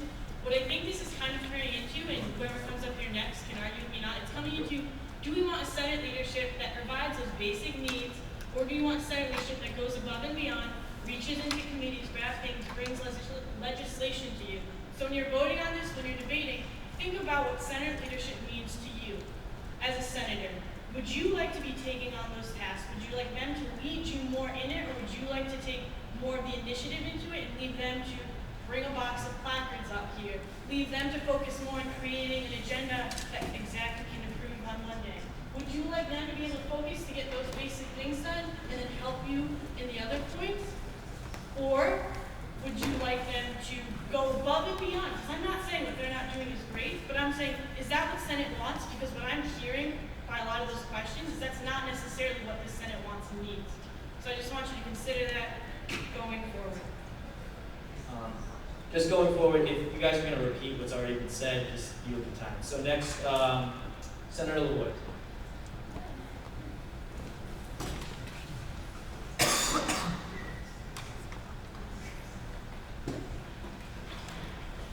Noticing both sides of this, both opinions that can be had upon this, I'd like to just notice one thing. Not that Colin is a phenomenal person and is highly suited for the job.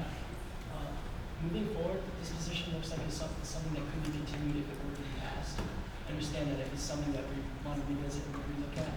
And upon those relookings, I want everyone to keep in mind that I don't want this to be a position in which someone states it. I think it's a position that should be interviewed for, because we won't always have candidates as qualified as Colin is. And I really want everyone to keep that in mind when looking at this position. Thank you, guys. Senator Cormier.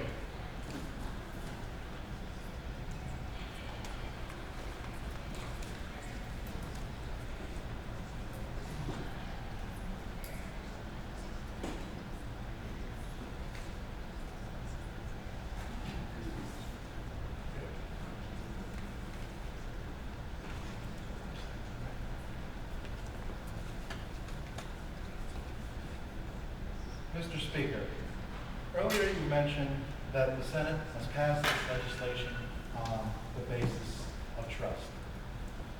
It is my firm belief that the trust this Senate has placed in you is without question. I have no doubt that there is not one person in this room who would not trust you with their life. However, Please. However, this is not a matter of trust. It is a matter of responsibility. It is evident from the previous discussion of this legislation that many members of the Senate were taken by surprise by this bill. It would be irresponsible for the Senate to pass legislation without proper comprehension of it. As such, I move to postpone this matter so that the Senate may have the opportunity to examine this legislation at its own leisure. I'm going to rule that out of order this time. We're going to hear some more debate before we make a motion on the... Point of information, isn't the chair able to not recognize a motion, which is what you're doing right now? Yes. Gotcha. Okay, out of order. I'm sorry. Technicality. So next, Sorry, I appeal the decision of the chair. What does that entail, Claire? The Senate. The Senate. Okay, so does that, do we have to vote on that, Claire, or can we Yeah, just? correct. Okay, so, Two-thirds vote if they vote to. okay. All right, so, all in favor of appealing the decision of the chair, say aye. There needs to be a 2/3 majority. Hold on, let's do it all at once. Division, call for a standing vote. Okay, hold on. First I'm going to explain what's happening. Claire has asked to appeal my decision. I ruled Senator Cormier's motion out of order because I wanted to hear more debate on the legislation. Claire is asking to appeal that. There needs to be a 2/3 majority, and it will be reinstated. Point of order, George? Point of information? Okay. So you're voting on whether or not to disagree with Connor. So do you vote to Yes. Claire's appeal, or do you vote to stay with what Connor ruled? This is not voting on whether or not. No, yes, this is voting to. Yes, so if you want to vote to, if you agree with Cormier, you would vote. We agree with you. Yes, okay. We're gonna. If you want to appeal my decision to rule Senator Cormier's motion out of order, then you would vote yes. If you do not agree, you would vote no. Point of order. This is also clarifying. There is not technically a ruling of the chair. There is not, and therefore the decision could not be appealed because there was no decision made. It's a problem with phrasing. The chair chose not to recognize a motion that was brought. The chair is able to do that. So technically this cannot be appealed because it is not actually a decision. We're learning a whole bunch about parliamentary. Point of information, is the Speaker of the Senate speaking for the Deputy Speaker of the Senate right now, or is he speaking for himself? Okay, I'm speaking Parth, on behalf of somebody who knows what they're talking about. okay, hold on. Parth, I'm going to just ask for a little bit of liberty here because I am new at this. So I'm recognizing like Senator Burr here's offering some information. I just kind of ad hoc. So I'm going to go with that. Because I didn't recognize the motion, we're going to continue debate. So, next on the speaker's list is Senator Perez.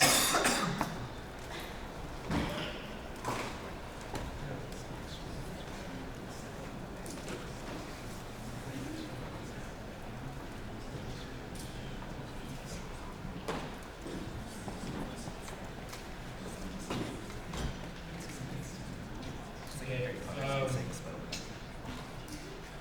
so I know we've been here for a while. Let's all just do our best and pull together and just get through this and do what we have to do. But my thoughts on the issue, or on this piece of legislature, is that as I see it, Kevin, you had last year, or you've always had these 3 leadership positions in the Senate. And you've had X amount of work coming in and the same amount of work coming in. And as I understand it, what Kevin is trying to say is that you still have 3 positions, but you have a different workload coming in. And my point of view is on creating a new position is why not?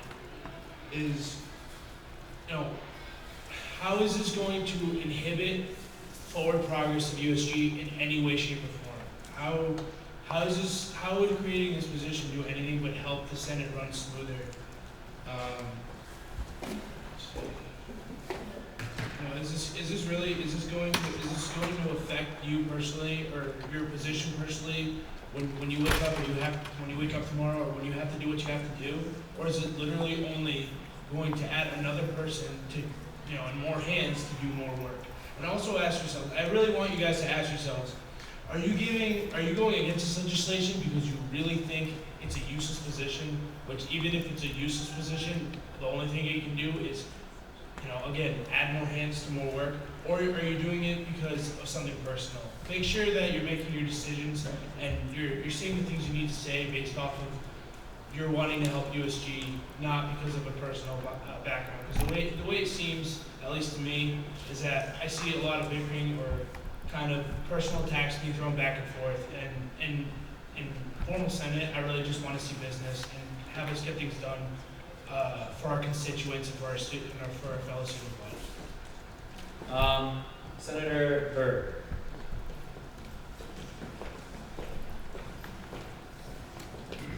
Okay, for my debate, I'm going to comment on a few things people have said. First of all, what Chairperson Himes said about that this is about a person.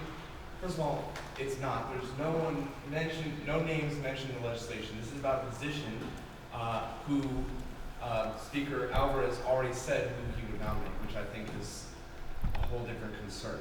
The second thing is, I think to Senator Perez's point, that this, for me, is about our confidence in the Speaker's ability to do the job.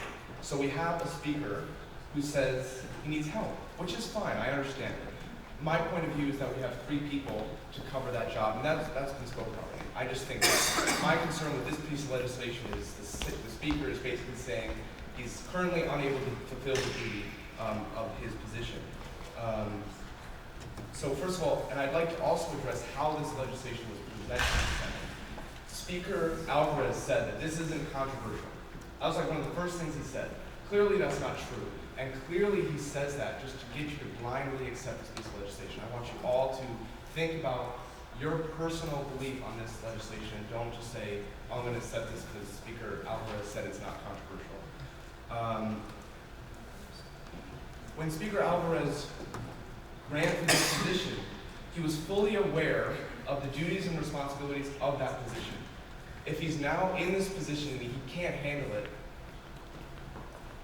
that is my fear. So maybe that's a reason to vote for the legislation, that he can't handle it and we need someone else. In my opinion, I don't support the legislation. I think that 3 of them can handle the duties and responsibilities that are outlined in the Constitution and the ones outlined right here. And I agree with Chairperson Himes that it's like, these are the basic duties, you do those first, and then go above and beyond second. I think the Senate, as Speaker Alvarez said, this is the Senate's decision, so please make the wise decision. Just vote no, we don't need another position in the Senate leadership. I think 3 is enough. Next, we recognize Speaker of the Senate, Kevin Alvarez.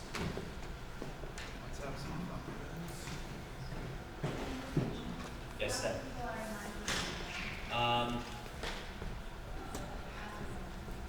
7. Not including Kevin. All right, so first I'm going to address the fact that this has become a personal referendum on Kevin Alvarez. First of all, you have the ability to remove me from my office by a 2/3 vote. If you so choose to remove me from office, then do that. Do not hide behind this legislation and suggest, which I did bring up, don't hide behind it and then try to use it as a political tactic, which many of you are, to try to question my ability to do this job. When I ran for Speaker and when you voted for me, I said I was going to drastically expand the role of the Speaker and the Deputy Speaker to take a leadership position of this Senate, because for years and years that I was here, we said every year that the Executive Committee was encroaching upon the Senate and that the Senate was not empowered to do its job. And so I said, as the Senator of the Year, as the person who had fought for this chamber for 2 years, I elect me and I will fight to make sure that the Speaker and the Senate's authority is recognized and respected.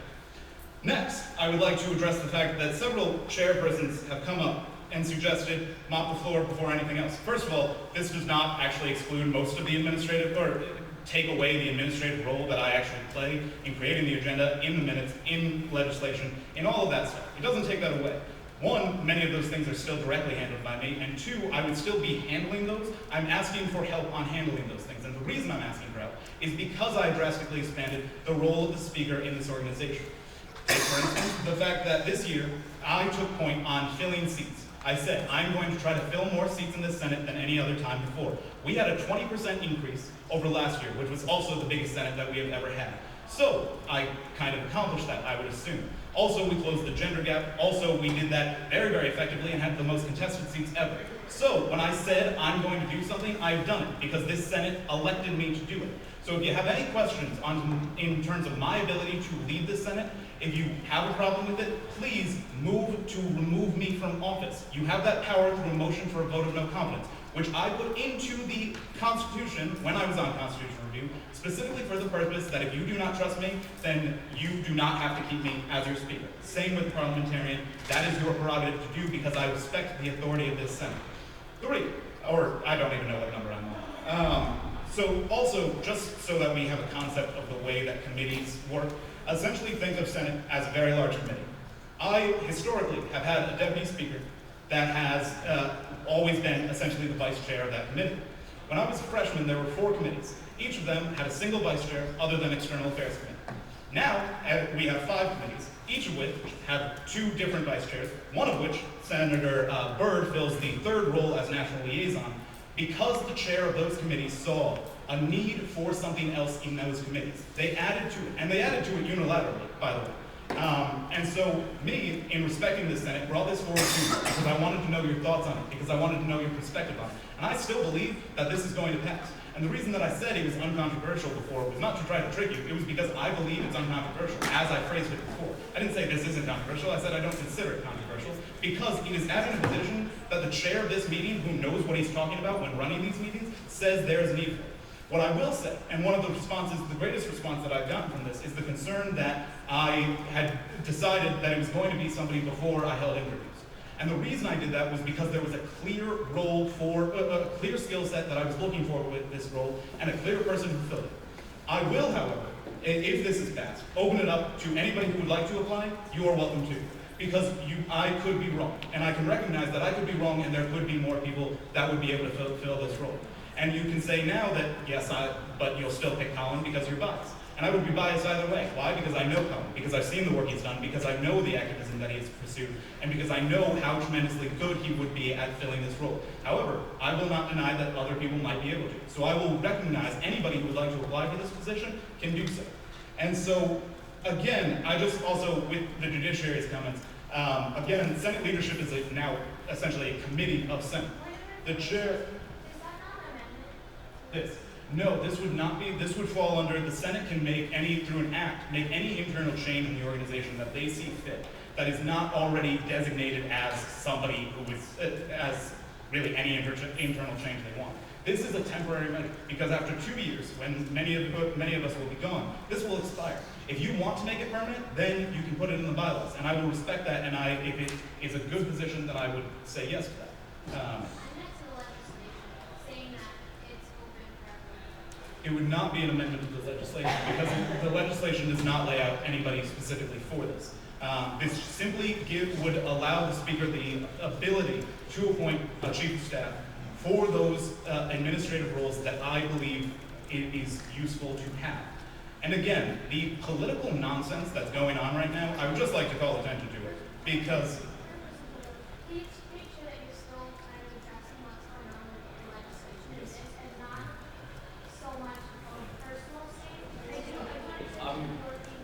I'm going to rule that out of order at the time. It is debate. There's a little more leeway during debate. So, and it has personal attacks have been made or personal statements. So, I'm going to allow Senator Alford, Speaker of the Senate, to the right of reply. And so what I'm trying to reply to is what certain members were trying to either allude to and some just blatantly said, I'm afraid that Kevin can't do his job. That's what they were saying, which it is, I would say I take great issue with that, considering every aspect of my job that when I ran, I fulfilled.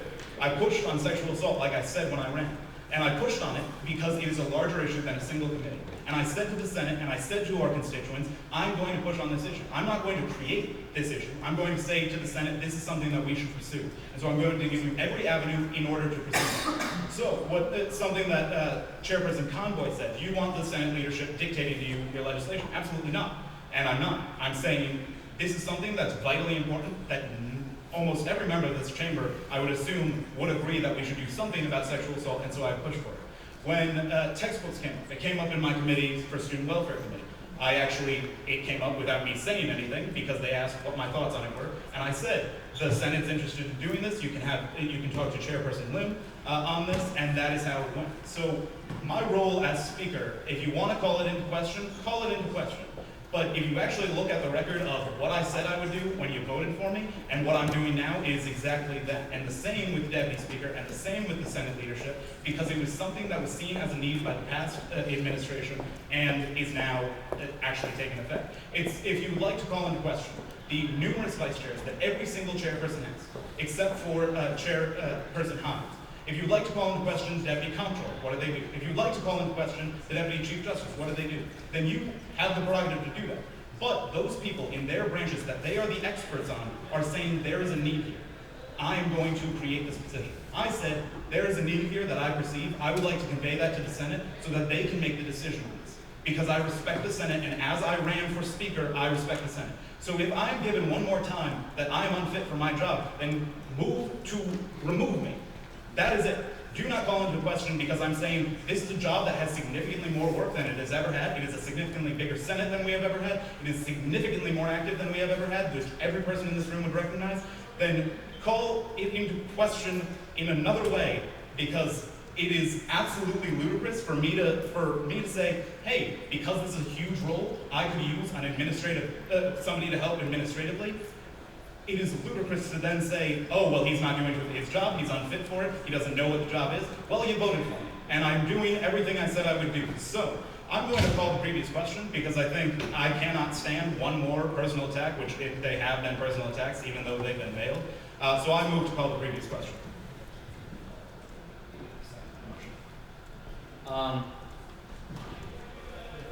At this time, I'm gonna not recognize that motion just to hear some more debate, because as I said before, I did not recognize Cormier's motion on the same principle. So moving forward on principle, we're going to continue debate. Next is Senator Canaro.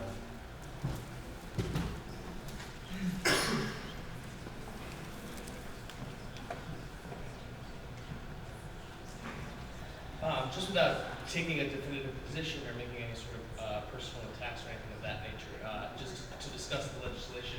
The descriptions of the position, to my understanding, are explicitly administrative. Since being spoken to by Kevin, since he encouraged me to run for Senate, since I joined Senate, since I sought out his guidance on Senate issues, I have seen that his priority in pursuing legislation, leading the Senate, is just that, leading the Senate. And I don't personally take issue with his desire to move those administrative issues to a different position. I do think that there should, before this position would be created, there should be a stronger definition of how those duties pertain to the administrative requirements of the Senate and of the Speaker and those positions.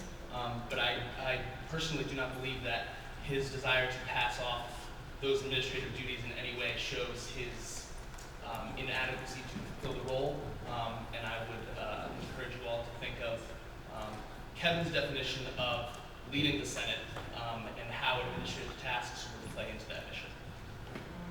Next is Senator Porcello. Okay, next is Chairperson John.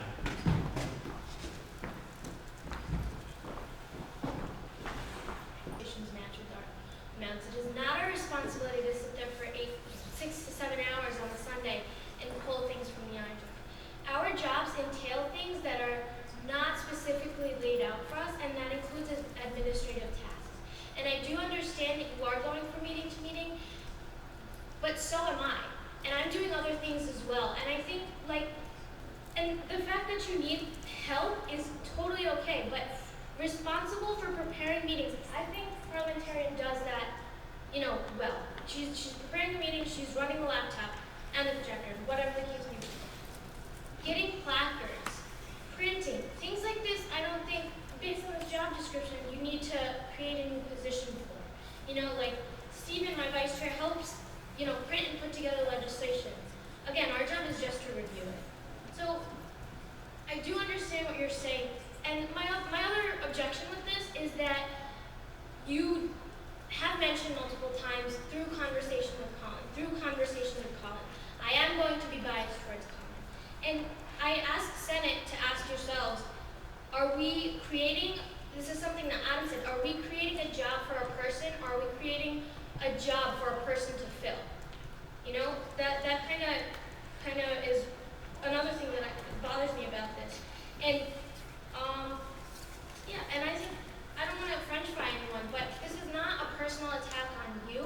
I think it's more about I think that if you redistribute the work, that administrative work that you have so much of, within the 3 people that you have, you know, I think that there's no need to create an entirely new position and a new person for that, especially because I feel as though you're creating this for a particular person in mind. So, thank you. All right, just a quick note, if you're going to speak and what you're going to say has already been said, please yield your time. So next is Senator Ng.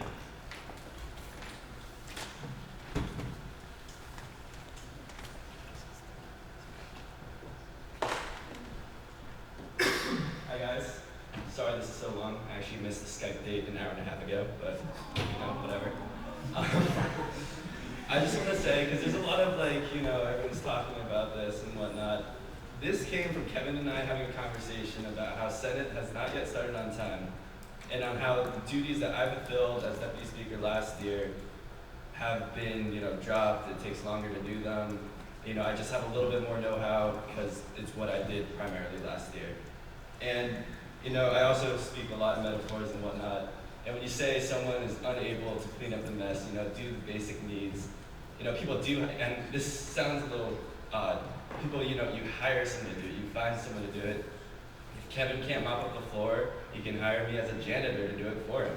Because honestly, guys, I'm not a big one for legislation. I've never been part of a huge sort of movement or anything, because that's not really my cup of tea. I just want this to move forward and quicker because I believe that all of you can. That was how I ran for speaker. And remember, I was the one that Kevin beat out for his seat. And I just want to be here to make all your jobs easier because we can really do some good, okay? We have a huge Senate, and we can do it, and I just want to take over basic things that need to get done so we can get things done. That's it. This position is not about power or anything. After the speaker election, I'm pretty sure I'm done running for things because I realize I'm not a very good politician. And that's why this position is something I want, is that I can empower all of you to be politicians, because I've learned very closely that this is just, that's what I want to do. So, and I don't take it personally at all. This is terribly done. We did this terribly. I apologize, really. Parliamentarian Eliza. Parliamentarian. Okay. Just kind of going off that there were some attacks, this is going to be a little repetitive, but just because I'm part of Senate leadership, I just want to make that known from my viewpoint, that this isn't a personal attack on Colin, on Connor, or Kevin. The reason that I am not in favor of this legislation is because I think the 3 of us are perfectly able to do this and are capable. Because, granted, I had a hard time with technology before, but that's because I didn't know it. But now that I know it, I do it the first try. It's literally just making sure that down the line, whether it's people decide to vote for this or not, whoever has that role before them teaches them. And I feel like that's where the lack of preparedness is coming from. So what the real problem is that we need to make sure whoever had this before was showing the next person how to do it, so that way these problems aren't a problem now for the Senate or in the future for future Senates. And so because I feel like we are able to, there's 3 people already in charge of administrative tasks, rules, leading the Senate and helping them. I feel like that's plenty because we're all very capable people here. None of us need our hand held. We're there for guidance. And so if someone has a question, we'll answer it. If I need help figuring out how to put something on the screen, I'll ask Colin because he knows since he did it last year. But what happens when Colin isn't here and we don't have someone with that knowledge? Excuse my language, but we're screwed because then no one will know how to do it. It needs to be passed down. Sorry, I spit there. But there's a reason that positions go from one person to the next over the years. There's a reason why someone who was president or vice president their junior year isn't it their senior year. It's because once they're gone, you need to have someone that knows how to do it. And so I feel that we need to train the 3 of us, because not only to work together to make sure everyone's taken care of in Senate where they need it to, so that way we know what to do to train people after us. So that's why I don't support this legislation. Yes. Oh, okay. Next, Senator DeBeckis.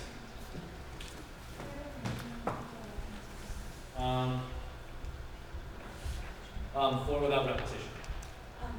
I would like to ask the chairs if they would consider calling the previous question or entertaining the motion to call the previous question, as I feel that everyone has made a relatively well-informed decision on which way they will go on this question at this time, and arguments are increasingly getting repetitive despite your multiple calls to end repetitive arguments.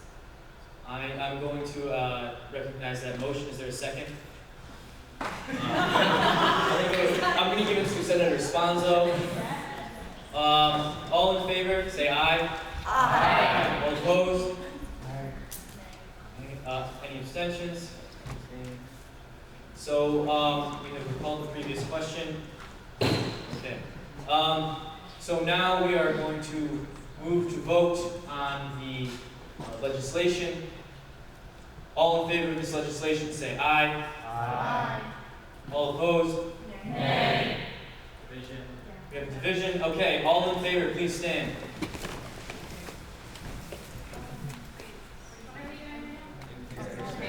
All in favor, please stand. Of the legislation. Of the legislation, yes.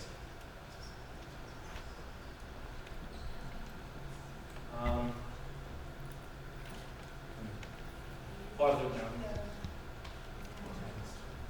Can you, sorry, Bennett, count off for me, because. 1, 2, 3, 4, 5, 6, 7, 10, 12. All right, all opposed, please stand. Okay, this legislation, or abstentions, sorry. No, I'm sorry. Stand again, we're gonna count. Sorry, I forgot about that.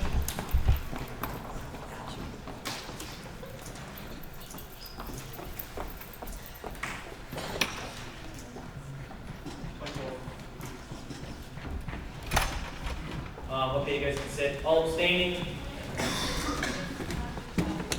I'm going to abstain. I have to. One abstention. 2. Oh, 2, sorry. This legislation clearly fails. So I would like to yield the floor to Kevin. Technically, it's still my report, so this will be. Oh yes, it's technically still Kevin's report, so Kevin. No, but we tabled The report of the speaker to new business is still part of the speaker's report. Yes. So, I think you're all wrong, but I believe very strongly in the prerogative of the Senate. I failed to convince you, and I can respect that. Again, I think you're really, really wrong. And I think I probably could have done this without asking the Senate, but as every chairperson does. But I respect the Senate and your authority, and so I can respect that. And so, yeah. Other than that, I don't remember what else was there in my report. But again, if you actually want to call into question my ability to do this job, move to remove me. It's a motion for a vote of no confidence. If you believe that I cannot do my job or that I'm not doing my job, move to remove me, because really, if you're going to just attack me on thinking that I don't do my job, it's a little ludicrous to still think that I should be your speaker. If you don't think I should be your speaker, vote on it. That's all.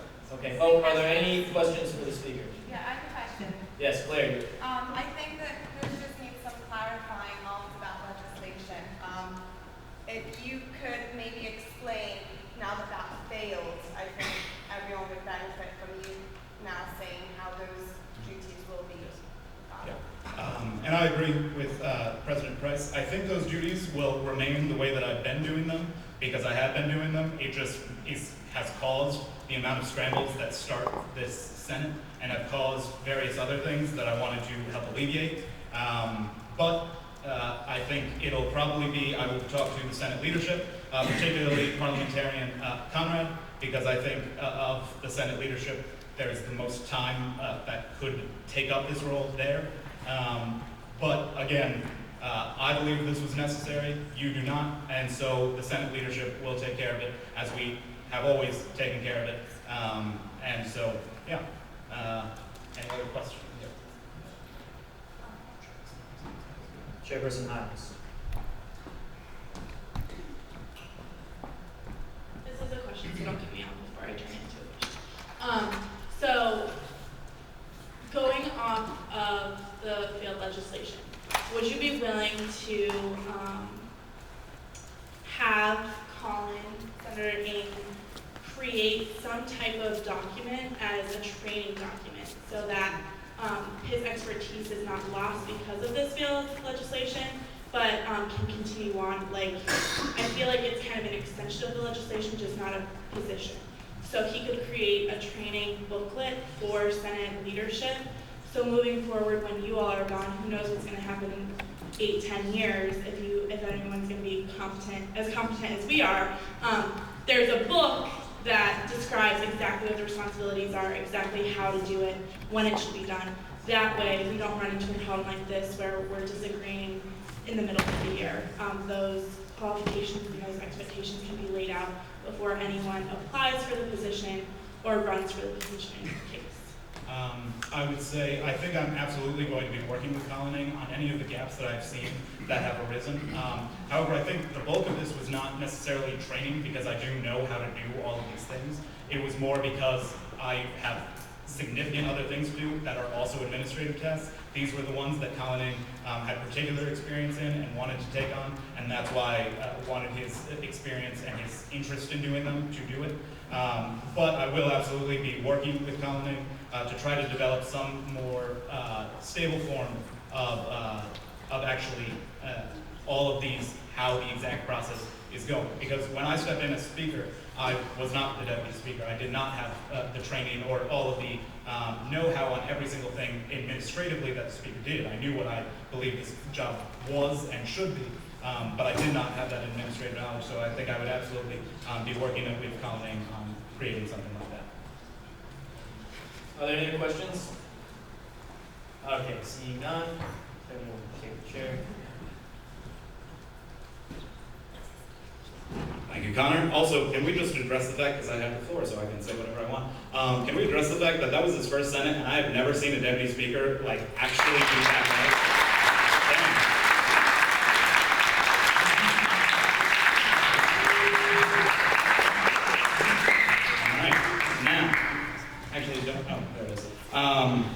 okay, so now we are in we move to, because that was new business, in new business, speaker's report was tabled to them. We're now at the end of new business, so we move directly into discussion. Is there anybody who would like to be, or there's also a question of the week regularly. Would Chairperson Johnny, no. We'll talk about question of the week at next caucus. But so, is there anybody who would like to be recognized for discussion? Senator Cognado.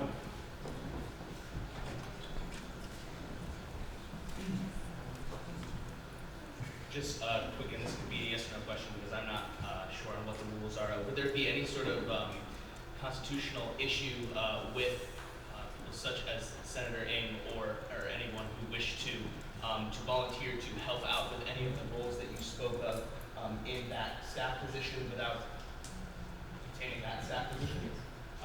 And I can answer that because it's a question, there's no debate, so I can answer that. This is actually, honestly, genuinely, I could say he's the chief of staff and he could fulfill all those roles now. I can delegate them to them right now in the same way that a committee chair has that authority as well. They can delegate tasks to whoever wants to do them. I could do that. The reason that there was legislation was because I wanted the Senate to have the authority to make these decisions instead of it just being centered around me. But yes, people can volunteer, and I imagine, because Colin already has, I will be working with him if he is still interested in making sure that these are all getting done, and I welcome any however. Is there anybody else who would like to be recognized for discussion? Chairperson Hines. I won't even go there because it's going to be quick. I just want to, everyone to keep in mind the spirit of our Senate. A lot of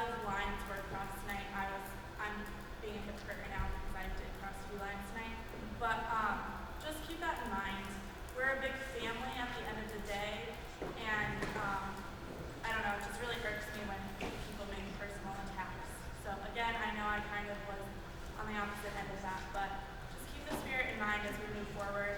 I love debate, but make sure it's healthy, respectful.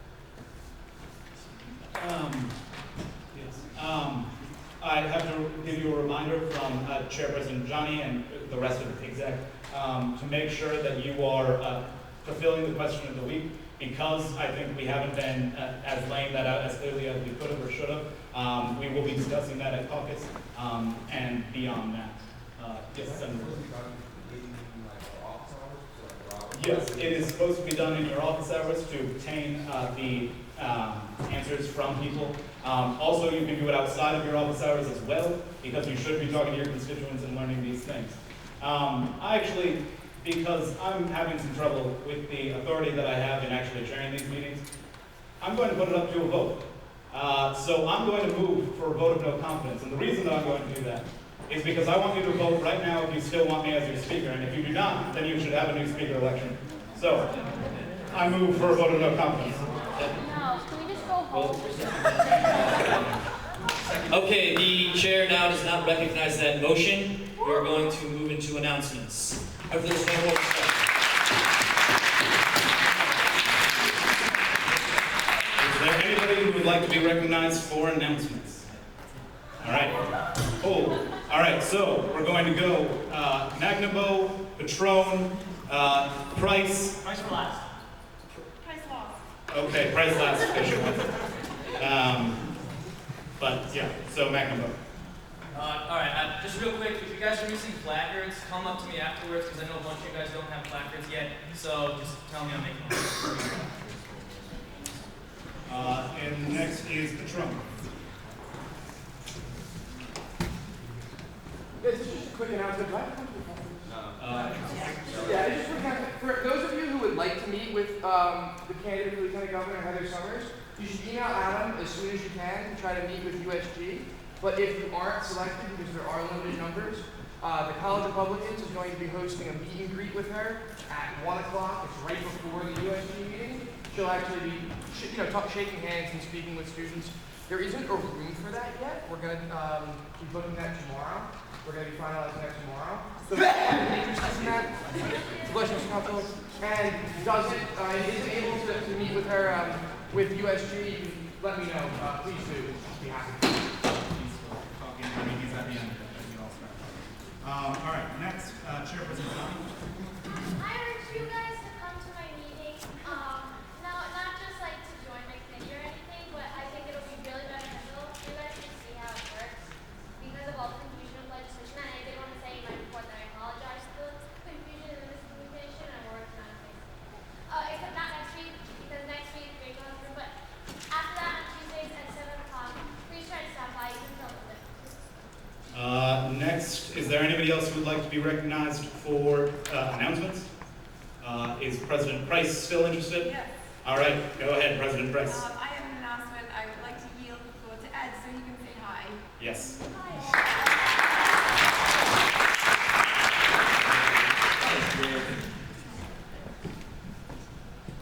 Hey guys, so I actually wanted to come talk to you during public comment, but I got held up at work, which is something that you guys will experience if you ever have a job or go to grad school. This was great, actually. Really brings me back. But for the record, you've not even come close to our record for the one in the Senate. For that, you'll either need funding policy or marijuana to get to that. That level of debate. Kaylee, thanks for bringing up the everybody mops the floor thing. I'm glad that somebody actually remembered that. Yeah, you guys are going to do okay. I'll be around for the next couple of days, so I won't take your time right now to talk about things that's going on, but I'd love to hear how you guys are doing, what's the kind of things you're working on. I do follow the news and kind of track what's going on here at UConn. I have some thoughts on the master plan. I also read Daily Campus and heard some of the lovely things that you guys had to say about the recreation center location moving. I saw some names that I recognized saying some very great things, and I saw some names I didn't recognize. So I'll be around till Friday morning, so if you want to chat, I'll probably be bumming around the office.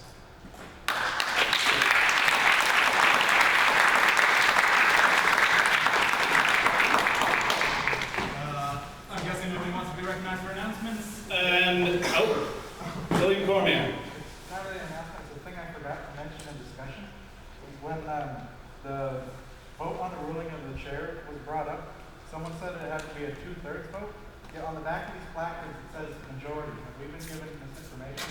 I think we will double check with Robert's rules and check on that because I don't remember. Adjourn at some time.